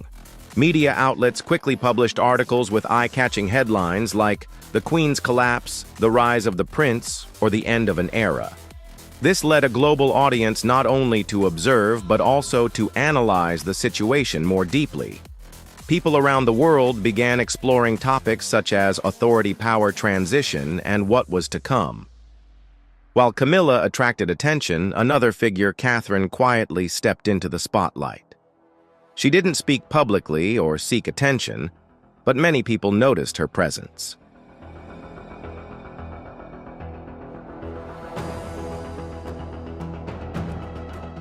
People saw her beside William, confident and graceful in her quiet presence.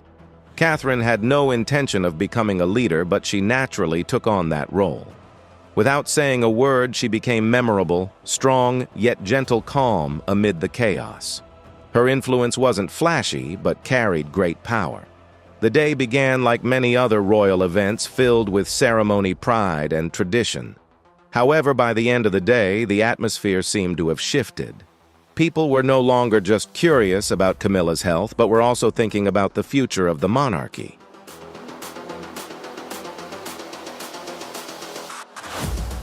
The answer remains unclear, but recent events reveal that becoming a monarch is not just about being born into royalty or following tradition. It's also about building connections, being present, and possessing a silent power that doesn't require a crown to be acknowledged. When one falls, the rise of another becomes evident. In the ensuing silence, a new chapter begins, one that may change the monarchy forever. Catherine is the one stepping forward.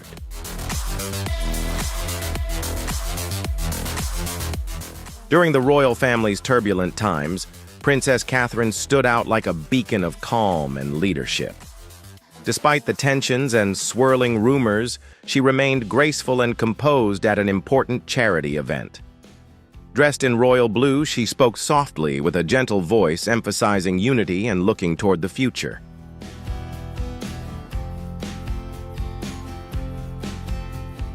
Her presence served as a reminder of the values that truly matter during difficult times. Although the venue wasn't grand, the impact she made was profound. With sincere and warm words, she touched the hearts of people across the country with just a few sentences. In a short time, she brought a sense of comfort and stability to the public.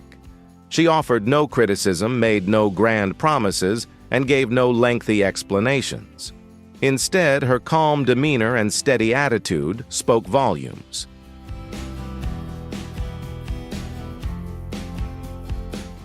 She simply stood there as a reminder that even in times of uncertainty, a solid foundation still exists. The public yearning for authenticity took notice and felt something they hadn't in a long time: hope.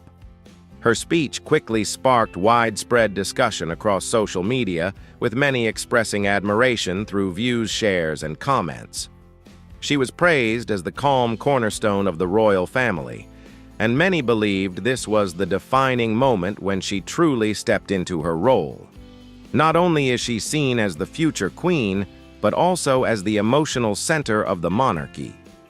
Without fanfare or haste, her quiet presence made a powerful impact.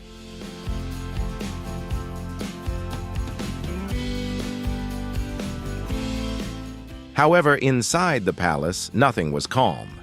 The atmosphere was tense. An organization that once ran smoothly had become divided, uncertain, and filled with fear. Decision-making grew increasingly sluggish. Meetings stretched late into the night, and longtime allies began whispering in secret. Power was slowly shifting, but no one wanted to acknowledge it openly.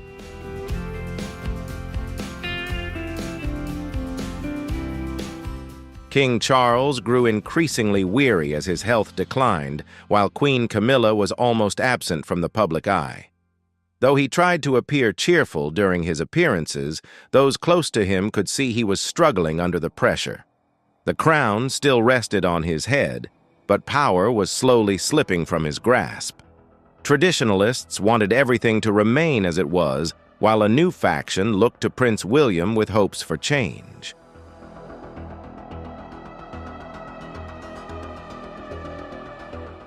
The division extended beyond politics, seeping into the personal relationships within the palace. Some longtime aides were wary of the monarchy's rapid modernization, while those close to William and Catherine supported bold, immediate reforms. Many remained silent, watching carefully to see which side would prevail. Queen Camilla, once a regular presence beside King Charles, had now all but vanished from public view. She canceled her entire schedule and withdrew from all public appearances. The palace remained tight-lipped about the change, with only quiet rumors suggesting she was taking time to rest and recover.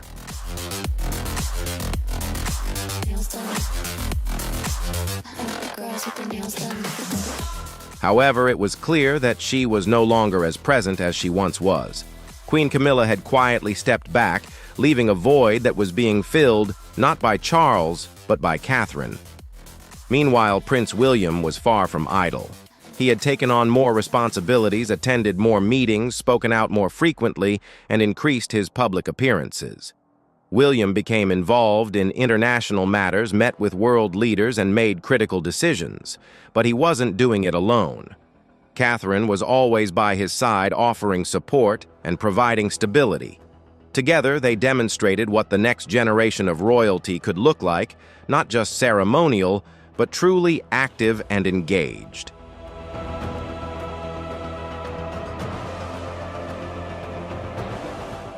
This wasn't about titles or official ceremonies, it was about real action.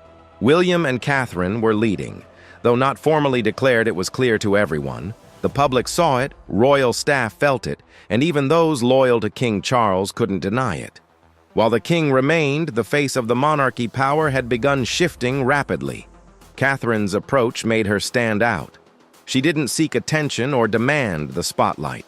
Instead of noise, she quietly rose to the highest ranks through patience and steady progress. I think the girls with their nails done now. That calm demeanor was her true strength.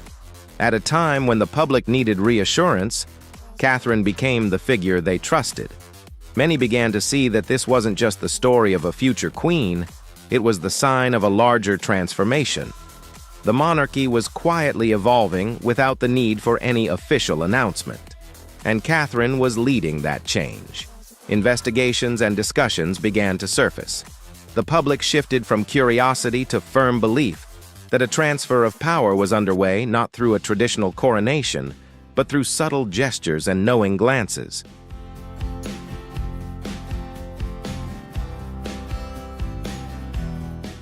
As the sun set behind the palace, while the outside world buzzed with rumors and headlines, something had shifted within those walls. The future had arrived not with a bang, but with clarity, and it looked different. Perhaps the future of the monarchy isn't unfolding with grand displays, but with quiet grace and steady leadership. Could it be that the future of the monarchy is already underway, not with a crown, but with quiet dignity and a steady hand?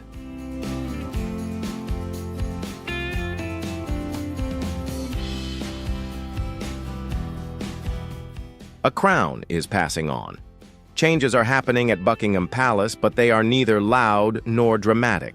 There are no scandals or family conflicts splashed across the headlines, yet a subtle transformation is underway. The British monarchy, renowned for its strong traditions, is beginning to evolve quietly and gradually, not by choice, but by necessity. For years, the royal family has represented stability. The king and queen held power from a distance. Despite wars, economic downturns, and shifting public opinions, the crown remained unchanged. That is its strength. It stays constant while everything else changes. But now everything is different.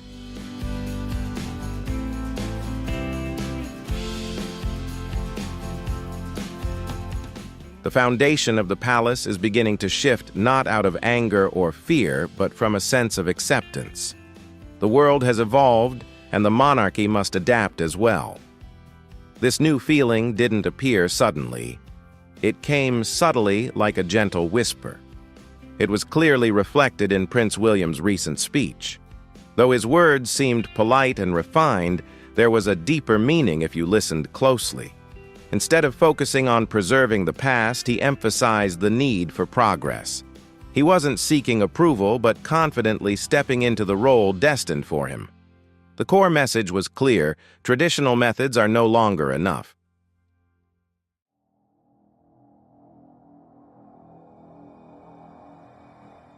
People are craving authenticity and genuine human connection. This message is conveyed not only in William's speeches, but also through his everyday actions. He attends important meetings representing the monarchy with both strength and passion. William doesn't cling to the past. Instead, he embraces new ways. His approach feels sincere and unforced. Though he hasn't yet worn the crown, he carries its weight gracefully. However, he is not alone on this journey. Catherine, the Princess of Wales, walks beside him. She exudes calmness, thoughtfulness, and grace without appearing distant. I think the girls with their nails done now. V5.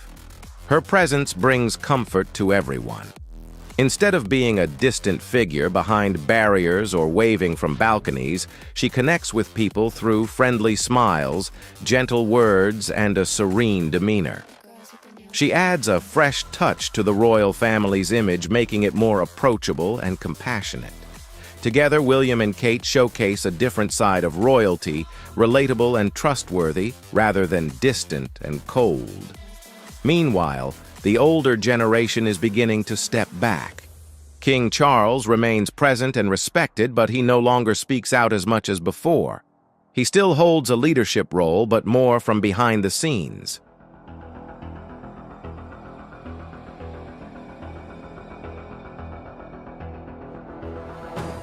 Camilla, once the center of attention, now seems more at ease keeping her distance.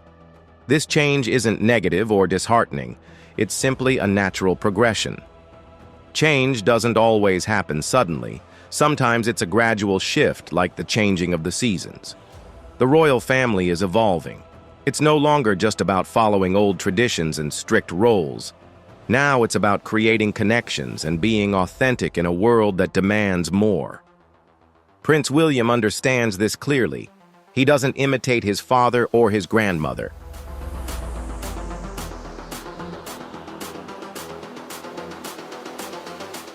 Instead, he is striving to embody a kind of royalty that people today can relate to: honest, up-to-date, and emotionally aware of what's happening in the world. You can notice the change in the small things. The way people talk about the monarchy now is different. You see it in what's written in the newspapers and online. Younger generations feel closer to and more invested in the monarchy. Charles still wears the crown, but the focus is no longer solely on him. All eyes have shifted to William and Kate. Now they are the center of attention and leading the way.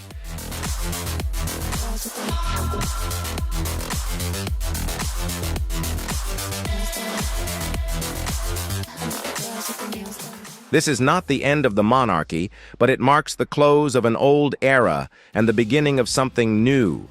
It symbolizes a fresh start, filled with hope, kindness, and humanity.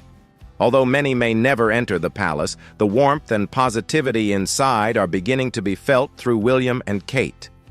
This change has already begun even without an official announcement. Amid silence and ceremony, a quiet evolution is unfolding within one of Britain's most closely guarded institutions. While the new sovereign has arrived, Charles remains king with the crown upon his head. The ceremony has taken place, and the oath has been sworn as the world watches him assume his new role. Yet a slow and steady shift is underway.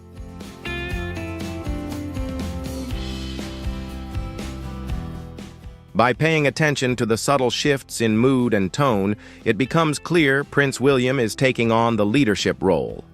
Although he does not hold the title of king in name in the eyes of the international public, William is the true bearer of the British monarchy's crown. There is no coronation ceremony, no official declaration, but every action, every appearance, every speech speaks clearly William has stepped forward, and no one can stop it.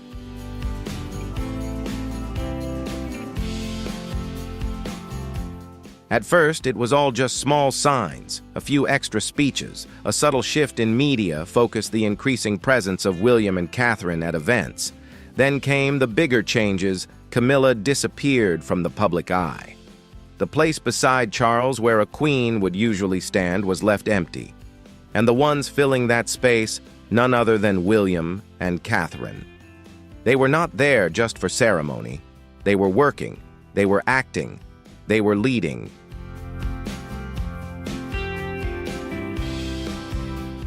Charles is still there. He still signs documents, still appears at important events. But the spotlight has shifted away from him. The public now listens to someone else, someone more admired, someone more trusted. And that someone is William. His name now resonates in international meetings. World leaders don't just greet him out of protocol, they turn to him for genuine negotiations. And when he speaks, the world listens.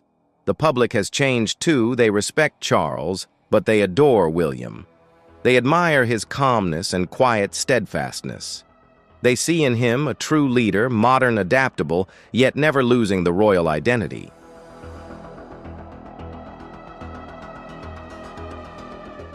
And Catherine. She is not just a companion. She is a pillar, a reflection of elegance paired with action. With every appearance, Catherine makes the monarchy feel closer, more authentic. But not everyone welcomes this change. Some within the inner circle call it a silent transfer of power unauthorized, a challenge to the traditional order. They fear that if the rules can be bent, eventually they might be broken entirely. But whether you agree or not, the undeniable truth is this: everything has changed. The public's gaze no longer fixates on the throne. Instead, it turns toward the one who is truly moving forward. William doesn't need a crown to lead. Catherine doesn't need the title of queen to comfort millions of hearts.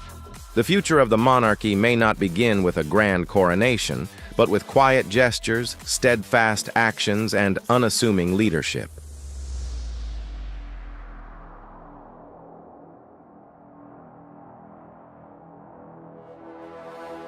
Could William be quietly reshaping the monarchy right before our eyes?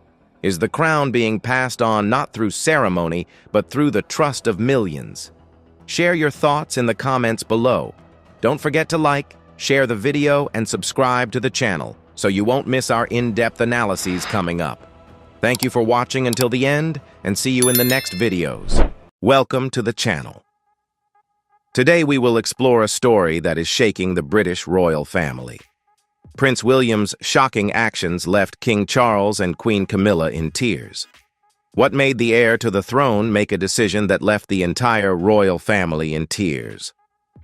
What is happening behind the palace doors? Let's uncover this mystery and discover the truth that is stirring up the whole of England. Do you think Prince William's shocking actions were motivated by responsibility or personal feelings? If you lean towards responsibility, leave a comment with 1. If you believe it was an emotional decision, leave a comment with 0. Don't forget to watch the whole video and subscribe to the channel to support me in the next royal videos.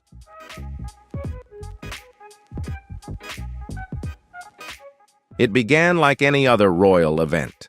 Flags were flying, the air was solemn and dignified. Buckingham Palace was decked out in its finest. Rows of white roses lined the courtyard, and the British flag flew high overhead. Inside, dignitaries from across the Commonwealth filled the great hall with polite, hushed chatter. Cameras clicked softly. Royal aides moved briskly. The entire event was designed to celebrate continuity and stability. But something was wrong.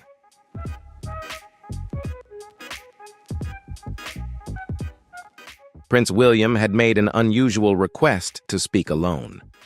Not to King Charles, not to Camilla, just himself. A short speech, they said. Nothing important. But the royals were not convinced. In a world where every moment is scripted, every word pre-approved, William's monopolization of the limelight was striking. As he took his place near the throne, aides held their breath. They had seen that look before, the look his mother wore when she went off script. Calm, determined, unshakable. And they were right to worry.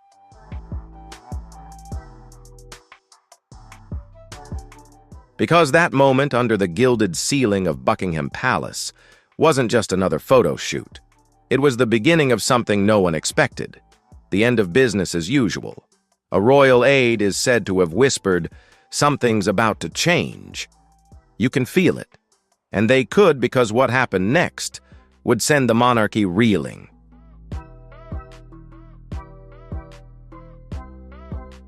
When Prince William began to speak, his voice was calm, almost too calm. There were no big outbursts, no dramatic gestures, but his words carried weight. In a moment, it was clear. This was not a speech. It was a statement.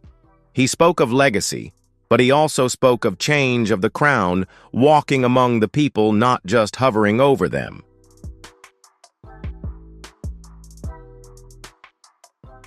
Then came the twist. William announced the beginning of a new royal framework, one built on transparency, service, and shared leadership. In a move that stunned the room, he announced the creation of a modern advisory council where Princess Anne, Prince Edward, and Catherine, Princess of Wales, would take on expanded roles in official royal duties that were not just symbolic but also structural.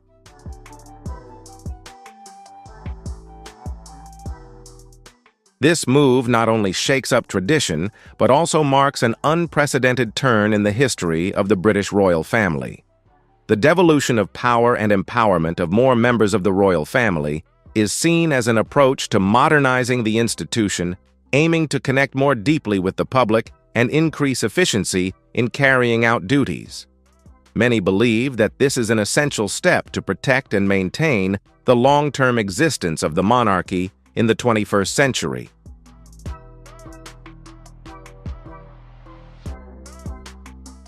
At the end of the ceremony, Prince William emphasized that this change was not just about the way things were done, but also about the new spirit of the royal family, humility, responsibility, and dedication to serving the people.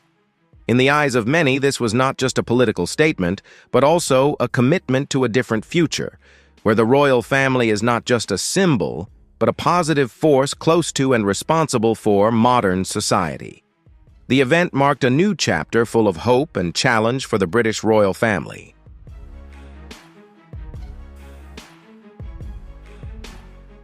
And then the real shock came. With the king's consent, William would begin his role as deputy regent. He didn't call it that, but the message was clear. William would lead many of the crown's day-to-day public functions, both domestic and international, deputizing for King Charles on important missions. It was quiet, but revolutionary, one royal commentator later remarked. It was a subtle but far-reaching transfer of power for the future of the monarchy.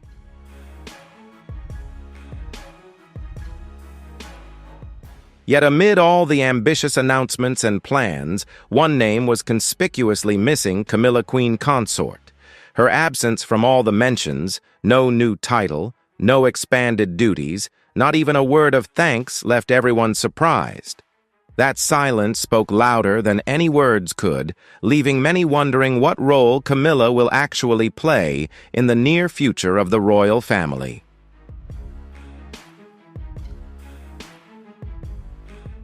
While William passionately presented his vision of a modern, transparent, and more accessible monarchy, Camilla's absence left an emotional void.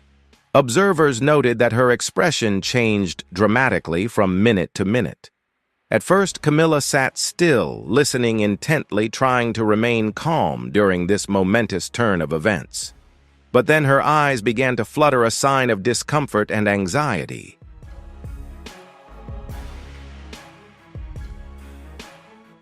Camilla's hands clenched the ceremony program tightly in her lap, showing tension and anxiety. She shifted in her seat, trying to maintain a calm appearance, but could not completely hide her pain and disappointment. Her normally strong face began to pale, as if those unspoken words had struck a chord. Camilla's emotions exploded as she could no longer contain herself, collapsing at that momentous moment.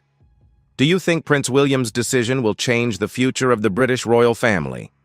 If you think yes, leave the number 2, and if you doubt no, comment the number 5. Don't forget to like the video and subscribe to the channel so you don't miss the next hot updates.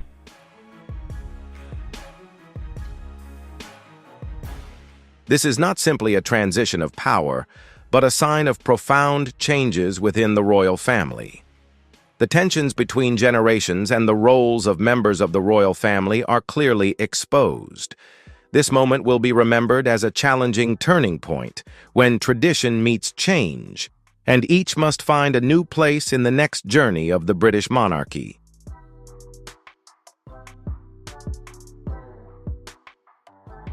It was not a dramatic faint, but it was unmistakable. Her body slumped forward. Palace aides rushed to her side.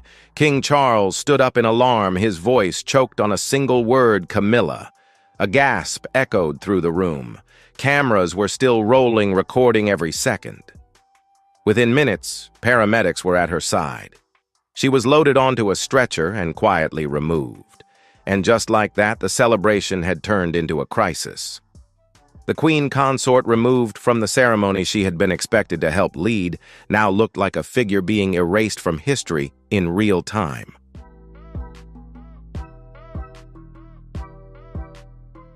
Over the years, Camilla has worked hard to build her image from a public outcast to a recognized queen consort.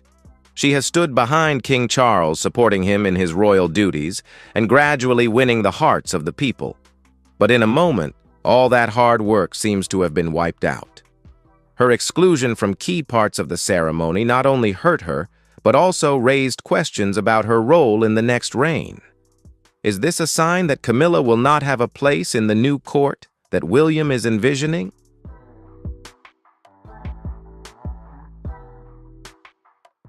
William has long been seen as the ideal heir apparent, calm, modern, and in touch with the public. But his coolness in the ceremony took many by surprise. Many saw him as deliberately sending a message that the new era has no place for old or controversial figures. But it also opened him up to accusations that he is not afraid to hurt loved ones to consolidate power. His unblinking, unwavering stance suggests that he is ready to assume the crown, but on his own terms.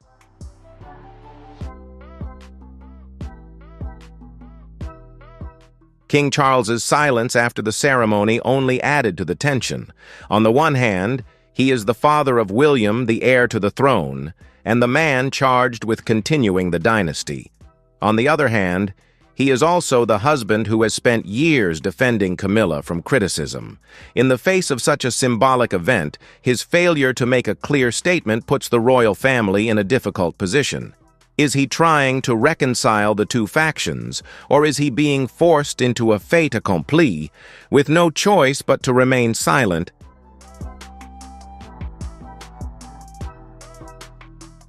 The media only sees the glitter of the ceremony, but inside the ancient stone walls of Buckingham Palace, a storm is brewing. Aides and advisors are trying to control the damage, but the nature of this crisis is not simply about image. It is a crisis of trust between the royals, between the old and new generations, and between the palace and the public. If left unaddressed, this rift could usher in a period of instability in which the throne is no longer a symbol of unity, but a battlefield of power struggles.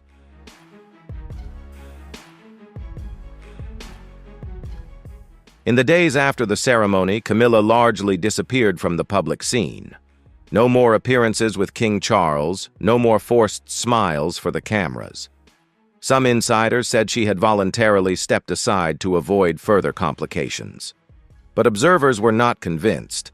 For someone who had fought to gain an official place in the royal family, this sudden disappearance was uncharacteristic of Camilla. It was more of a silent admission that she had been pushed aside not with words, but with a series of cold actions.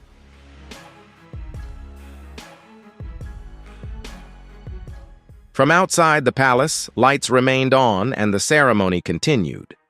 But inside, factions were forming.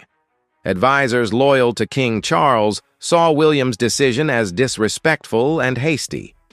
Meanwhile, younger aides, many brought in by William and Kate, deemed it a necessary step to save the declining monarchy. The polarization not only paralyzed the royal decision-making apparatus, but also left Charles in a tight spot, caught between the wife he had fought for decades to protect and the son he was preparing to hand over the throne.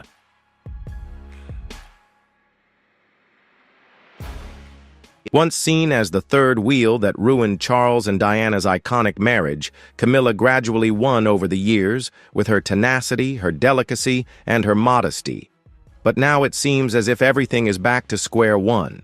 As William redefined royal values according to Diana's standards, Camilla suddenly became a symbol of a past that the public had lost faith in. In this new game, she was not only removed from the center of power, she was redefined no longer the queen consort, but a living memory of a dynasty that William no longer wanted to inherit in its entirety.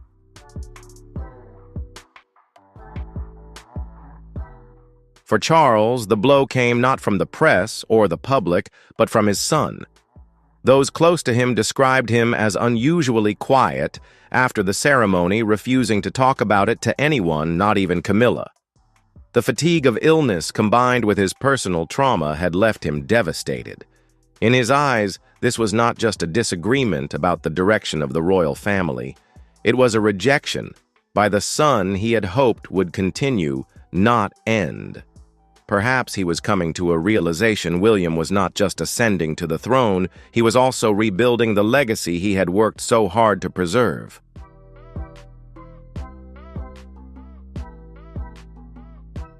Ultimately, Camilla's fall came not from scandal nor from public outrage, but from the changing structure of the royal family itself. In an institution where titles and roles are defined by recognition, being forgotten is sometimes the cruelest form of expulsion.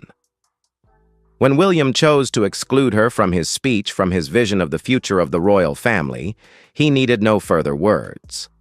Camilla, who had once overcome public opinion, the media, and history to step into the light, was now quietly falling into the shadows.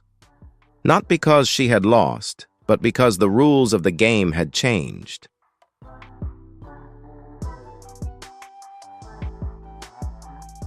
For more than 2 decades, Camilla has fought a battle that few saw coming and even fewer expected her to win. From public enemy number 1 to queen consort, her transformation has been nothing short of astonishing. She has endured public scrutiny, private heartache, and constant comparisons to Princess Diana. But through it all, she has stood her ground. This was her moment, or so she thought.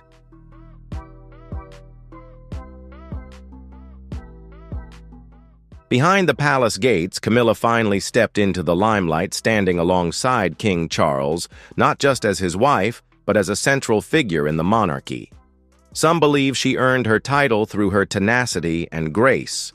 But for others, including Prince William, the title was never truly hers. When William announced his vision for the future of the monarchy and her name was not mentioned, it was more than a snub.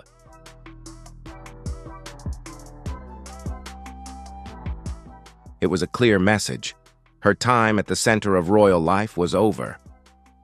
Camilla climbed the mountain only to have the rug pulled out from under her at the top, said a former royal correspondent. It wasn't just emotional, it was structural. She wasn't just ignored, she was erased, and it hurt.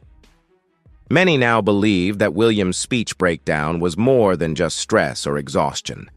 It was the emotional culmination of years of pressure. Camilla had spent so much time trying to fit into the tight mold of the crown, only to find herself on the outside again.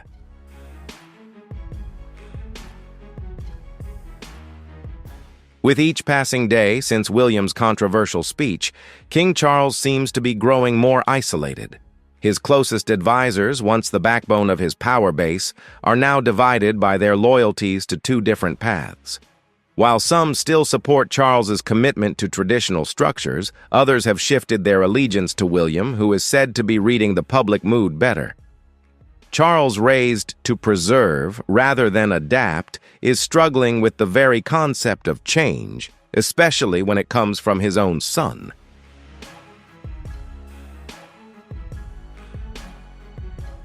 William didn't need to publicly declare his power, he just had to act, and he did. From the way he framed his speech to the strategic removal of Camilla from the official picture, every step was carefully calculated. Observers called it a soft coup, bloodless without open conflict, but chillingly effective. William not only took over the central voice of the monarchy, he redefined who and what deserved to stand under the symbol of the crown.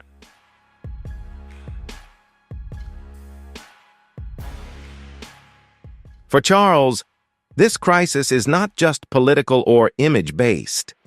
It is a direct threat to the legacy he has built. From pushing climate initiatives to gradually bringing Camilla into the public light, every step he has taken has been guided by patience and loyalty to traditional values. But now, with Camilla sidelined and his old values questioned, Charles risks becoming the forgotten king in his own reign, an unnecessary bridge between the past and the future.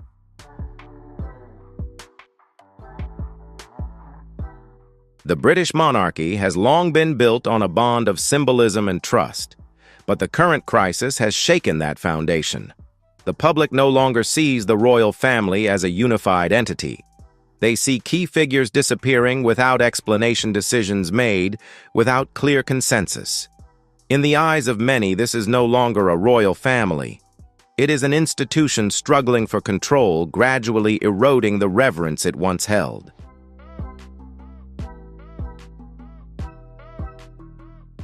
Camilla's out of sight has become a symbol of a much deeper rift between past and present, between tradition and modernity, between a king and his successor. It shows that the crown is no longer a unified entity of thought and strategy.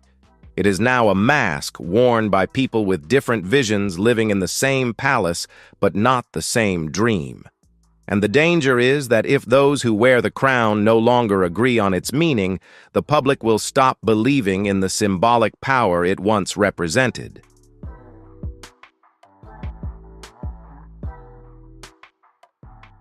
We are witnessing a new chapter for the royal family. But it is not a glamorous beginning. It is a contentious transition, where no one dares to name the change, but everyone feels it. As William quietly establishes a new order, as Charles retreats further into the shadows, and as Camilla fades from the picture, the question is no longer who rules, but what is this monarchy, and how will it survive in the future? Like an ancient castle whose stone walls are slowly cracking, the British royal family will not collapse overnight. It is changing, silently, slowly, and with great risk.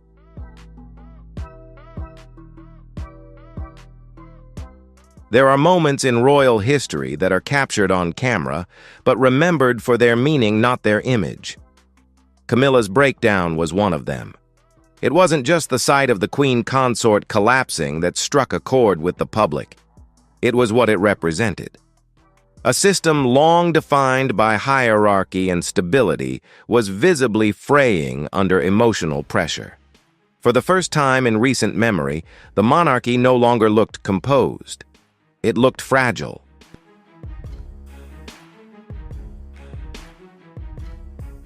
The medical staff later described it as a moment of acute stress. But those in the palace offered a more nuanced view. She didn't just faint. An aide said she broke. Something inside her broke. Camilla, once a symbol of resilience, had become a symbol of a past crumbling in real time. Her collapse echoed something larger. It was a new era that was no longer coming. It was already here. On social media, the footage spread like wildfire. Commentators called it the end of an old generation. And for once, even the most loyal royal supporters were unsure how to defend what had happened.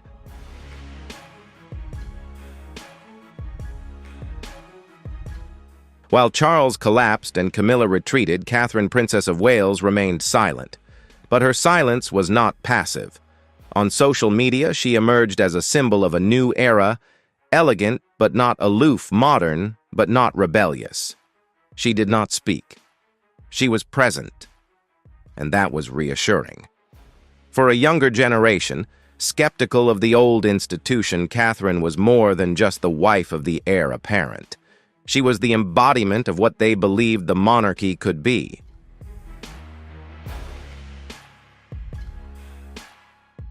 With Camilla's fall, the media has not just lost a figure, but shifted its focus to a new model. Where Camilla once represented quiet resilience, Catherine represents adaptability in the spotlight. The contrast is stark.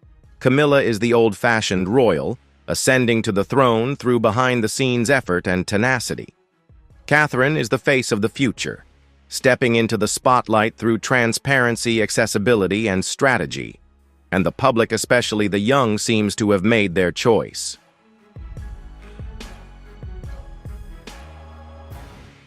Social media has become an arena where the monarchy is dissected, analyzed, even redefined. TikToks contrasting a sad Camilla with a serene Catherine's smile have racked up millions of views in a matter of hours. YouTube live streams that once oozed political commentary have now deciphered every glance and nod between William and his wife. This is no longer a royal affair. It is global content and consumed as part of popular culture.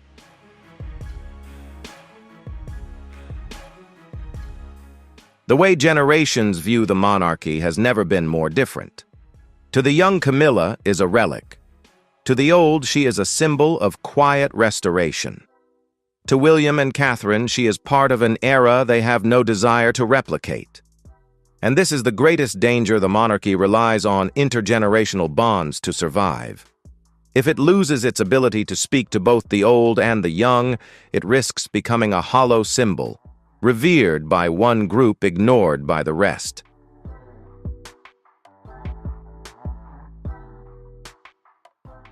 At Buckingham, confusion was at its peak.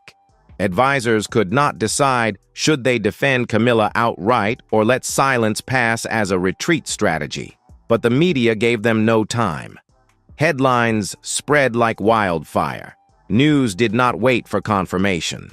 The public did not need official explanations. They were interpreting every action, every expression, and every absence from Camilla was further evidence of her dismissal. Meanwhile, every photograph of Catherine was seen as a step forward, not just for her, but for the entire dynasty.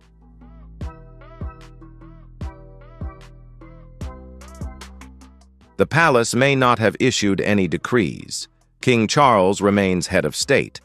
But the feeling in the air is clear: a new era has begun, not with a death or a coronation, but with a quiet but irreversible shift. Camilla has stepped back, perhaps permanently. William now sets the tone, and Catherine, in her quiet steadiness, is becoming the new moral anchor of a modern monarchy. No throne, no declaration, just the right presence in the right place with the right generation.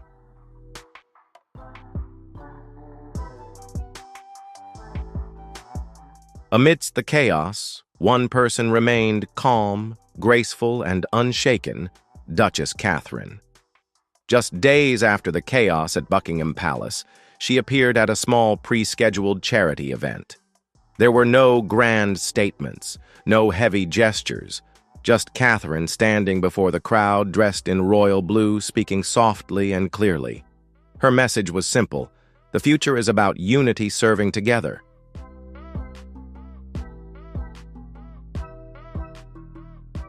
In those 7 words, she did what no press release or palace memo could. She reassured a bewildered public that the monarchy was still standing, still moving forward, still connected, and people were listening. Online, the response was immediate. Clips of her speech went viral. Fans called her the calm anchor of the royal family. Others said she had officially stepped into her destiny not just as a future queen, but as the public heart of the new monarchy.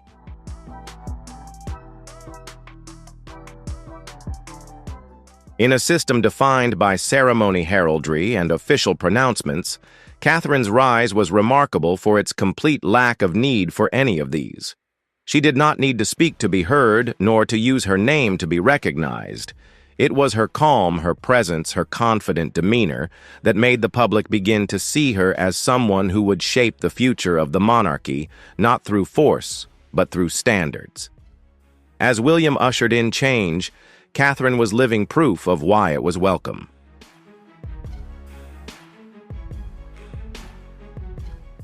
Buckingham Palace used to be a symbol of order. Every decision, every message came from a single source, the crown. But now power no longer flows from the top, but through new centers of influence where William and Catherine increasingly shape the royal narrative without the explicit approval of the monarch. A new kind of soft power is emerging not in the hands of the person on the throne, but in the hands of the person the public listens to. And that shift is seriously shaking up a system that thrives on hierarchy.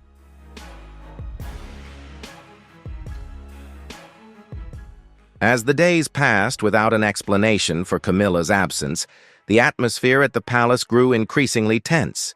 Advisors feared that any statement would reignite the controversy, but the silence was telling. For the first time in decades, the palace was facing not just an image crisis, but an identity crisis. Who represented the royal family? Who was running it? And which values were being retained and which were being replaced? No one was sure anymore, not even those inside the ancient stone walls.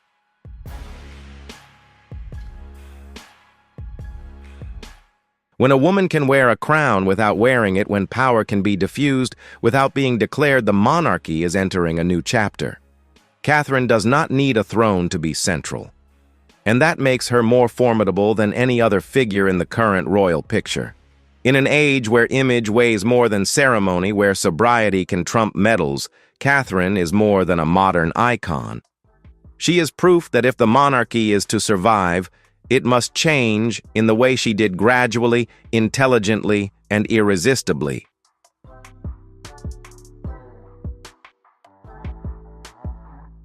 Charles was said to be exhausted, still reeling from Camilla's downfall and the global attention it brought. While he tried to maintain a facade of composure in public, in private, he was struggling to regain control. His power, already limited by health problems, was now overshadowed by William's growing influence. Behind the scenes, 2 factions were forming. One was loyal to Charles and tradition favoring slower, more cautious reform. The other was pro-William, favoring rapid, sweeping modernization.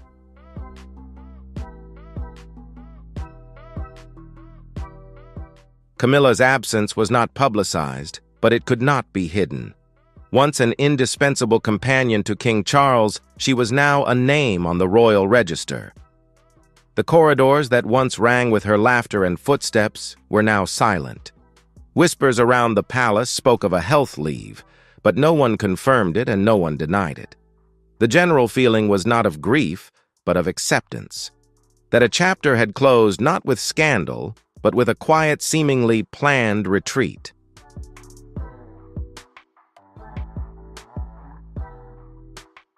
There was no ceremony to mark the transition, no coronation, no white smoke.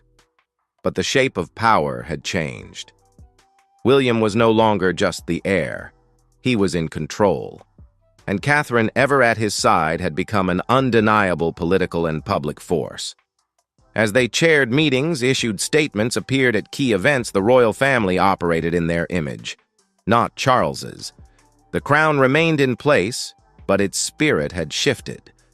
A new era had begun without declaration. only action.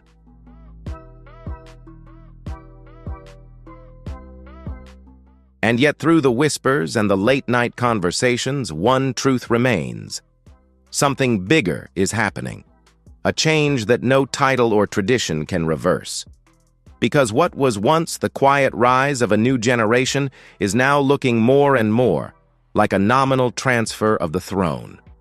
And soon everyone from Parliament to the public will be asking the same question.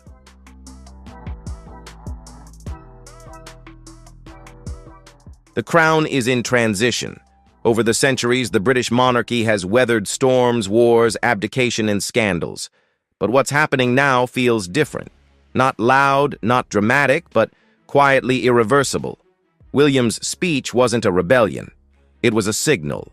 A message that the old ways are no longer enough. That royal service is no longer just about tradition. It has to have real meaning, something modern, human, and connected. And perhaps most importantly, it's not a request for permission. It's a statement of direction.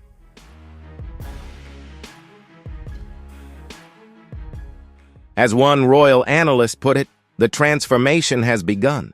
The institution just hasn't acknowledged it yet. The British monarchy no longer functions the way it once did. Its values, its roles, and its central figures are being quietly but visibly restructured.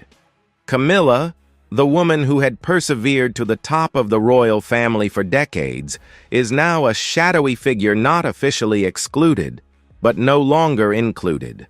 Whispers of rest, stepping back, recovery circulate through the palace corridors, but no one comes forward to confirm them.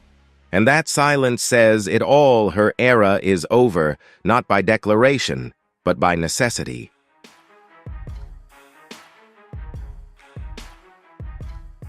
In this power vacuum, William did not wait for a formal ceremony to step up. He acted as the de facto leader of the royal family, attending international conferences, meeting heads of state, coordinating work with the Commonwealth, and most importantly, reshaping royal priorities according to his own standards. No longer heir in waiting, William had transformed himself into heir in command. At his side, Catherine, elegant, calm, and amiable, was more than just a companion. She was the monarchy's greatest cultural draw for a new generation, a symbol of stability and modernity that shined without a throne.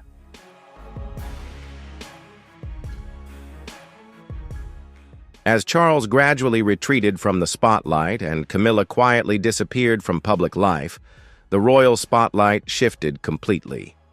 William and Catherine were not just symbols of succession. They were living as if they were. The couple appeared in moments that had previously belonged to the king and queen. They were seen by the public as leaders of a new age, not just because of their bloodline, but because they were relevant to the times, relatable, down to earth, and emotionally intelligent. To younger Britons, less attached to ceremony and tradition, William and Kate embodied a royal family worth living in the 21st century.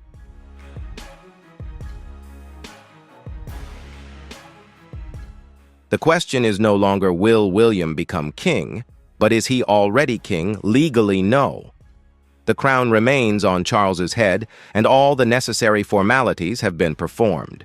But the burden of monarchy, the responsibilities, the expectations, the presence, has been transferred informally. With every tour, every speech, every public handshake, William is cementing his place as the true representative of the United Kingdom. He is not just preparing for his role, he is living it.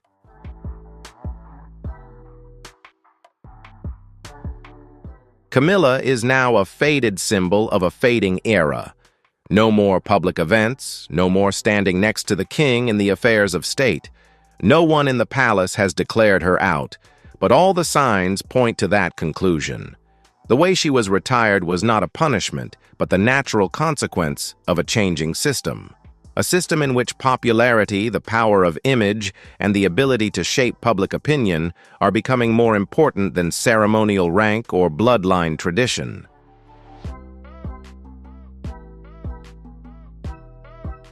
For William, this is not just a role, it is a mission. He is not overthrowing the system. He is using it as a structure to be reformed. Like his mother, Princess Diana, William chooses to work within the system to change it. And this time, he is not alone. Catherine is the ideal continuation of Diana in a different form, more discreet, but no less effective. They do not just appeal to the public, they also raise expectations of a monarchy that listens, adjusts, and most importantly knows when to turn the page.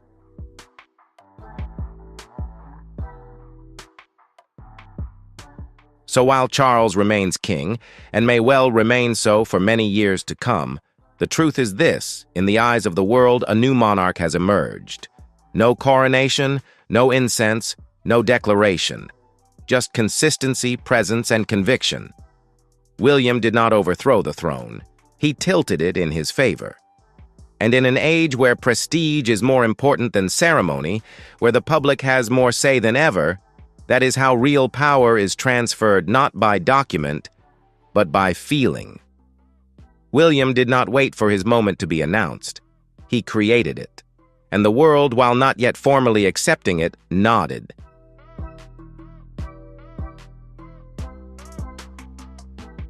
Never before in modern royal history has a reigning monarch been so out of the public eye while his successor has been more prominent as an unofficial head of state.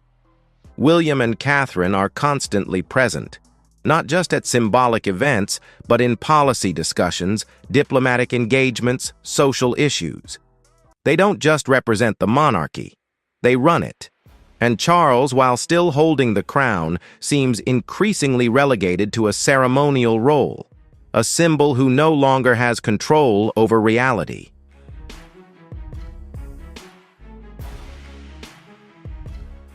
The world today is no longer defined by official statements, but by images. And William's image, the calm modern man present with his beloved wife, is the most powerful media machine in the royal family today. Camilla's absence only highlights that. When the public no longer sees a queen standing next to a king, but instead a regal couple on every front, the message is clear: the new symbol does not need to be announced. It is created every day, by cameras, by headlines, and by the trust of the people.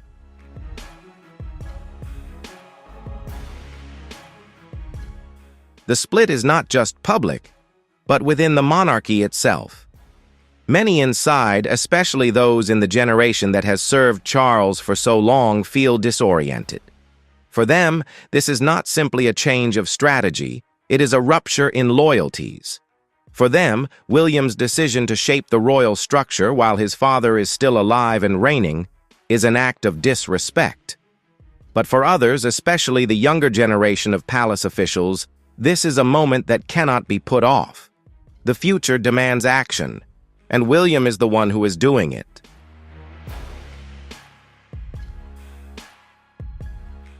It was hard to know what Charles was thinking because he didn't speak. He didn't argue, he didn't confirm, he didn't argue. He was just less present. His silence has been interpreted in many ways as a gesture of magnanimity or as a deliberate retreat. But what is clear is that he is letting change take its course even if it doesn't take him with it. For someone who waited his whole life to be king, that can be the most bitter thing of all, to be in charge, but no longer the one leading the way. Still king, but no longer the center.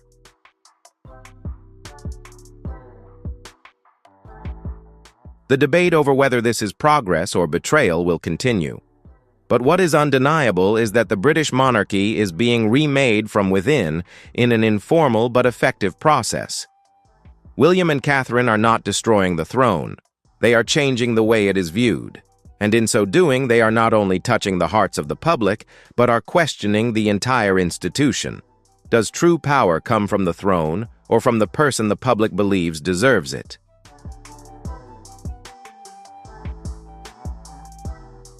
This is no longer just a story about a family. It is a story about an institution that is transforming before our eyes.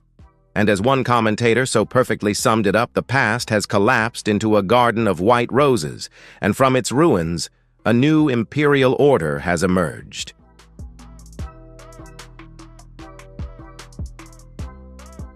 And that's the whole surprising development of Prince William's shocking action, a turning point that could change the future of the British royal family. Is this the beginning of a new dynasty or just a warning in times of turmoil? Leave your comments below. What do you think about William's decision? Don't forget to subscribe to the channel, turn on the notification bell so you don't miss the next fascinating royal stories. Thank you for watching, and see you in the next video.